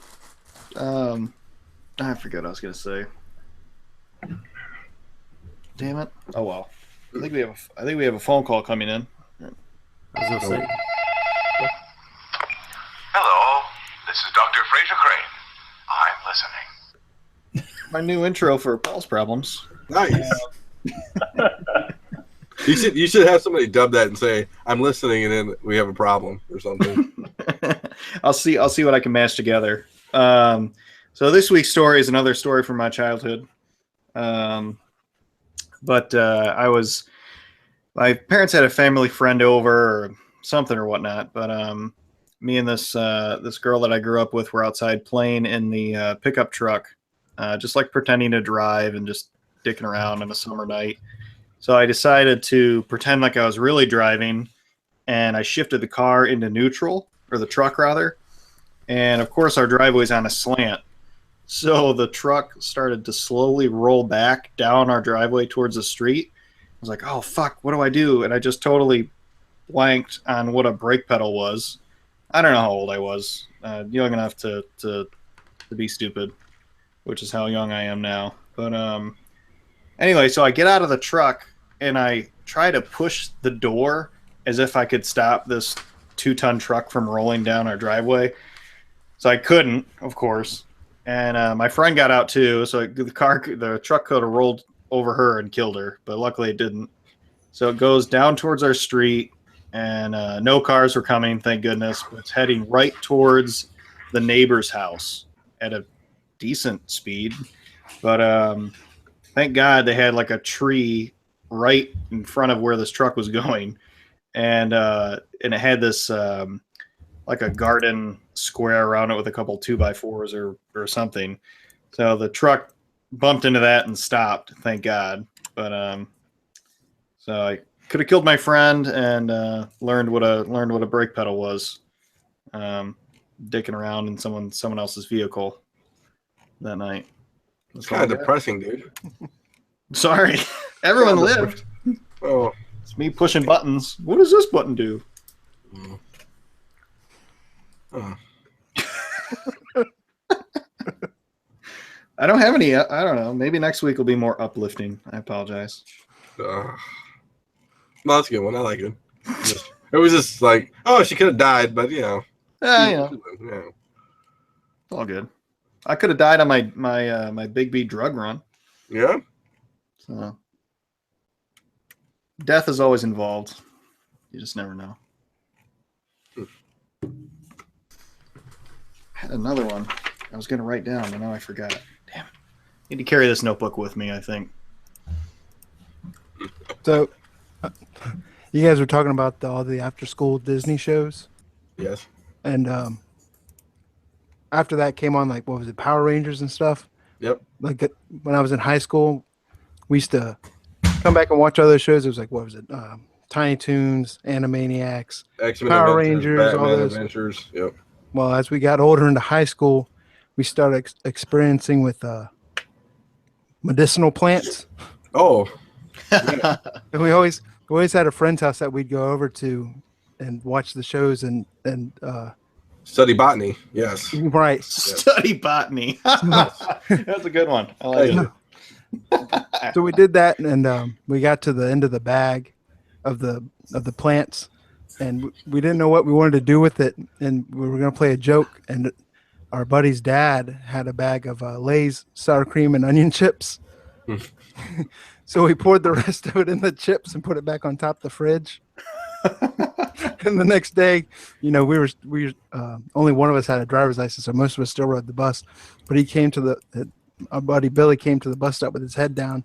And we asked him what was wrong, and he got all pissed off at us because his dad was eating sour cream and onion chips last night, and they didn't taste right. And we got all pissed off at him. It smelled like a familiar plant.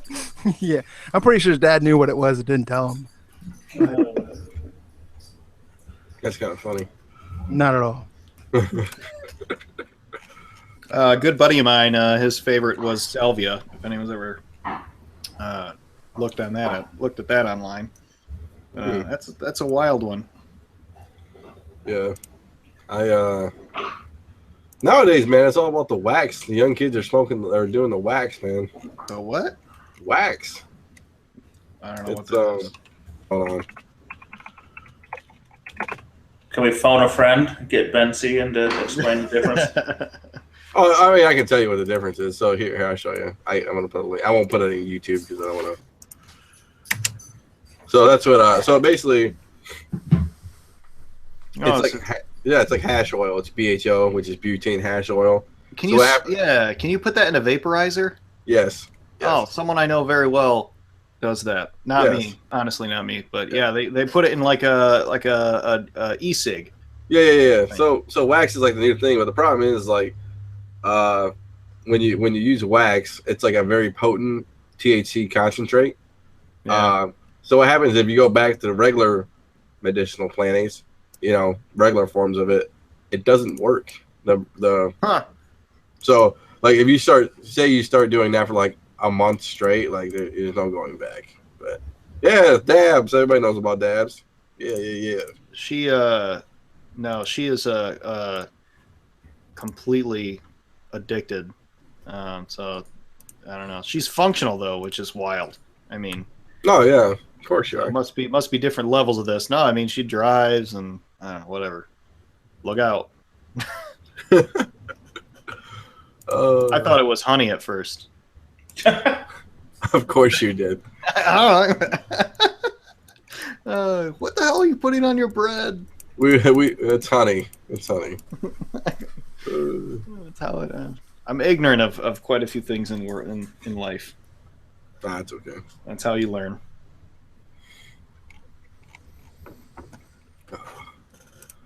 Wow. I don't know how far are we in. I don't know. Couple hours. Well, we started at what 9:30, Rush, and we're at 11:30, so we're at the 2-hour mark. 2 hours. A little stumbled along a little bit. Yeah, I mean this one wasn't bad. I don't think. What do we have left? Do we have anything left on the outline? No, it was bare this week. Yeah. Some idiot said we should freestyle. Yeah. Who was that? Me? No. Oh, Request from among the ether. Fucking too rigid. Following topics and doesn't sound natural. I think it was a sabotage. Yeah, silence is natural. Hey, I will ask. I will go back to one of our earlier topics and kind of pick Z's brain, but I know other than buying restored copies, but would you suggest, like on some of the Golden Age stuff, buying lower grade raw or higher grade actual graded? I mean, what do you think the long term? I think it's on your price point too. I mean, Golden Age raw could be pretty scary depending on the book, because there's a lot more chance for resto. Yep. And Tony, I just put a link here. I'll put the same link. And I was looking at this. Give me 1 second. Mel, speaking of turtles a little while ago, off topic, but Mel sent me a link of a book that I'd never heard of called Adolescent Radioactive Black Belt Hamsters. Oh, I had that at one point. I never knew that existed, so now I gotta seek that out. I guess there's a 5 or 6 issue series, but there's a couple of weird ones in that vein. That's on my list now. I never knew. Yeah, I didn't know that existed. I think there's a gerbil one, a hamster one, a chameleon. I don't know. There's like 5 or 6 spin-off bullshits of that. Maybe I won't go down that route. Maybe I'll just get the first one that came out. But I cut you off, Dino. Sorry, go ahead. Oh, no, that's okay. So Tony was saying, because I looked at that book, I put it in the chat. I was just looking at it, and he said he wouldn't go that low bin on non-keys, like it was like a 2.0. I guess for keys, I mean, it would matter unless he said he wouldn't go that low grade unless it's a key. So I mean, it's all about your price point too. But well, it just depends what you're looking to do. I mean, there's a few that I've bought because I really like the cover. Maybe it's not a key, but it just speaks to me. mm-hmm. And there's a few I looked at. It really depends, but I don't think there's anything wrong with low grade golden. Just depends on how much you're looking to spend. I mean, if it's something that's under $100, it's worth the gamble. If you're going to spend, $1,000 or $2,000 on a raw book, you better at least study up and be prepared to identify the easy resto. Yeah, pay the piper on that one, man. Yeah, I mean, I guess maybe the better question is like, if you had $1,000, to spend, would it be better to buy a higher grade, semi key type thing, or a super low grade, definite key or something like that? I mean, I know it's kind of similar to, any other age or whatever, but I don't know. I'm thinking, I was trying to look back and look at how some of these books over the past 4 or 5 years, and those higher grades just seem like they never actually come up for sale. They're just not there. I think it's tough. I think you focus on like a low grade, like Superman villain key or Batman kind of villain type key that's not crazy,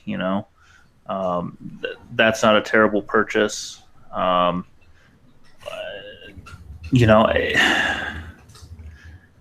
classic cover. Well, that's the thing is, classic cover can be a key. Find yourself a classic good girl cover, or even a crime cover, or some of the early Superman Batmans that just for a cover purpose is a key. It doesn't necessarily have anything cool. I'd rather have a cool cover than first Lex Luthor. Personally, I don't know. Somebody may argue the other way, but there's other issues around there that I like more than that one. Yeah, there was a book I was looking at the last maybe it was last week or 2 weeks ago. I can't remember, but it was a Batman 49. I think it's the first Mad Hatter and first Vicky Vale, and I almost went in on it. And I know a guy looking to sell one. Yeah, and then I noticed it was a Pence. Or it was a UK edition, and I didn't. And then I was like, I don't know. Then I was real confused. I wouldn't do those personally. I don't know. They're different. If you're actually looking at that issue, there's a guy in the group that has one. I think he's looking to sell. Oh, really? So with you guys changing avenues and what you collect versus PC or whatever, maybe we're talking a different one. There was a tech one that I was looking at. I was going to ask what your attainable or unattainable grail is with the new avenues. Oh, dude, I mean, probably for me, it's probably let's see, it's that one tech cover, Z, the one that's hard 31. to find. Yeah. Everybody wants Tech 31. Yeah. So I have a golden age question for y'all. Nope, podcast over. Yeah. Yeah, I'm pretty remedial when it comes to golden age. In fact, my big ass knows what golden grams are, but not so much golden age. Mm-hmm. Now I'm hungry. I know, right? So I know what, from your guys' experience, some golden age characters are more sought after, say like the Wonder Womans and stuff like that, or Batman. But then when you get to some of them, Silver Age seems to be more sought after when it gets to like Green Lantern and the Flash. Is that just my observation, or is that actually what's going on? Because I see a lot more people value like the Showcase 22 over the Golden Age Green Lanterns, or same with I think it's because they're not the same character. Right, because they reinvented them, right? Or yeah, but same kind of thing with the Flash. I mean, you can get a Flash quarterly and an all Flash kind of almost cheaper than you get a Showcase. It's just I think it's different characters. I mean, Hawkman's the same thing. There's some exceptions. And I think it's the manufacturing of the books too, Z. We talked about this, like trying to find DC Silver Age in great condition. It's tough. Aquaman 1, big book, what I'm saying, big book wise. Like DC Silver Age is tough. Like Golden Age, I mean, how many Golden Age tech books and Batman books are out there? A lot, don't get me wrong, but I mean, it's like that's what I would think. Well, and I think it also it is tied to the character because the first Aquaman is way more sought after in the Golden Age than some of the others. Not to say that first Green Lantern isn't sought after, but you definitely see a lot more attention on the Aquaman, which also has the Green Arrow. But again, those same characters kind of played throughout both ages. With Green Lantern, he's a different character with Hal Jordan kind of being the one everybody grew up with. So, right. I just don't think you see a ton of that with the other characters. Wonder Woman's always the same. Hawkman's kind of a weird one that he's kind of reinvented all the time, but he's just not as primary a character. I put a purple book up for you, there, Z, in the chat. I don't know why. Just because I have one book missing a centerfold, everybody wants to get my crap. It's not a bad book though. It's not even a resto. It's just an incomplete. This one's a resto and an incomplete, but that's a terrible price. I know. What does it mean at the top? Apparent 0.5? Is it just? I don't get it. Apparently, it looks like one, or yeah, I don't know. It means they didn't do a very good job on the resto. Yeah. At that point, tear whatever it is off. Yeah, pretty much. You're not going to go any worse. Hey, to make an offer, I think I'm going to go for $1,149. I tried to get a Sensation 1. There was one at a shop locally, and the guy just kept raising the price. He stumbled across it somehow, and initially it was $3K, and I'm like, I'll be there in 2 hours. And the next thing I know, he's messaging me, it's $5K, and then $7, and I'm like, I don't know. I lost motivation then when he hit $7. The closer you got, the higher the price was. Well, I think there were a lot of people that wanted it, and then I think he honestly decided to hold it for a while. And as far as I know, he's not sold it. Wow, I can't believe there's a Tech 31 out there, 1.0 blue label, 39 grand. Jesus. Dude, that book is nuts. God. There's a page of Tech 27 on eBay somewhere. Yeah? Is it 600 when I could have got it for 300? No, not Batman one, Tech 27. Oh, Tech 27? That's like 30 grand. Just for a page? Yeah. That's a crazy price. There's an, I don't know if it's still there. There was an Action One page on MCS for about 900. Yeah, I saw it. It wasn't a good one though. I know. No, it was a non-Superman panel. I still, honestly, Yeah. for $1,000, it doesn't feel like the worst idea in the world. Yeah. Just this, I mean, that's a book. I'm like, I got a piece of it. Here it is, dude. Check this one out. Yeah, I'll send you this one. Everybody's freaking paying crazy money for AF-15 pages. You might want to get that one. That's Superman one. Yeah, $5,000. Thank you. Just sell that triple clown cover you got. Hey, it's half off though. That is half off. Yeah, geez. Yeah. It's a spring sale. I am actually looking to acquire a Action Comics one. no, but my goal is to get an early Action and an early Batman. Yeah. Man, where Not like 1 to 10, like 25 to 40 Action, and then somebody it was maybe on the main page, but they were saying that they have their high dollar primo collection books in a safety deposit box. Would you put yours in something like that, or just insurance it and keep it at home so you can actually see it and enjoy it, or what? I think it all depends where you live, who you are, what you have, what your what your home security stuff is. No Copper H books inside. He's talking about you, Dino, Detroit. Oh, you come to the hood, man. You don't want to come down to my crib, man. It's like World War III out here, man. You know. Well, I mean, I know a lot of the shops even keep their nice books at safety deposit boxes unless they bring them out. So I mean, I think Dino has an electrified doorknob. Well, you know, I did a shop learn that's from got good books, but you got to make an appointment for them to bring them out. Wow. I did learn from Home Alone. So.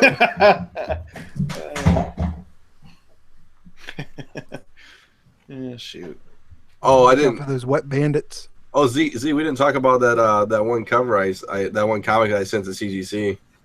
Oh yeah. Are you in? You think or no? Oh man, the I sigh. don't remember. I remember him looking at it. I'm following back on our conversation. Yeah, I don't think you looked at it because you were gonna say you're gonna look at yours. I looked at it.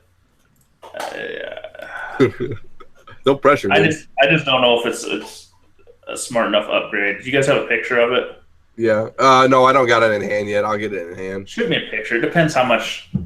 Okay. Honestly, I'm looking at the colors. Is it more vivid than mine? Because mine's like a 4.5, maybe a 5 on a good day. But if the colors are significantly brighter than it, then I might change my mind. Yeah, mine was really good. I mean, I looked at it, but I just can't remember. It's like borderline. Trust me. I'm like I've whiffled and waffled on the damn thing. Yeah, no big deal. I mean, I'll shoot you a picture when we get it back. It'll probably be a week or so. All right. We'll see. Yeah, I mean, definitely not saying no. Yeah. But well, I know me and you talked about it at Indy, so I wanted you to be the first. If not, then it's no big deal. I'll stow it up. Then I go to the heathens. Yeah. Yeah, it means I then have to sell mine, but I probably won't because I can't let shit go. I know. Yeah. Shoot me a pic when you get it back. I want to see the color because mine's got a few fade spots. It's not bad, but it's not perfect. Yeah, I got you. No big deal. I'll take care of you. All right, man. Want to wrap it up? Else? Yeah. Yeah, I gotta drive to Louisville in the morning, so. Yeah, I'm gonna head out too. I gotta get up at 6. I gotta do some work. Sucks. All right, sounds good, guys. We'll catch you next time, and we'll be doing Red Sun, and we'll see what the outline brings. Awesome. If you do it. Yeah, we'll see. All right. All right, boys. Thanks. See you guys. Sounds good. Bye.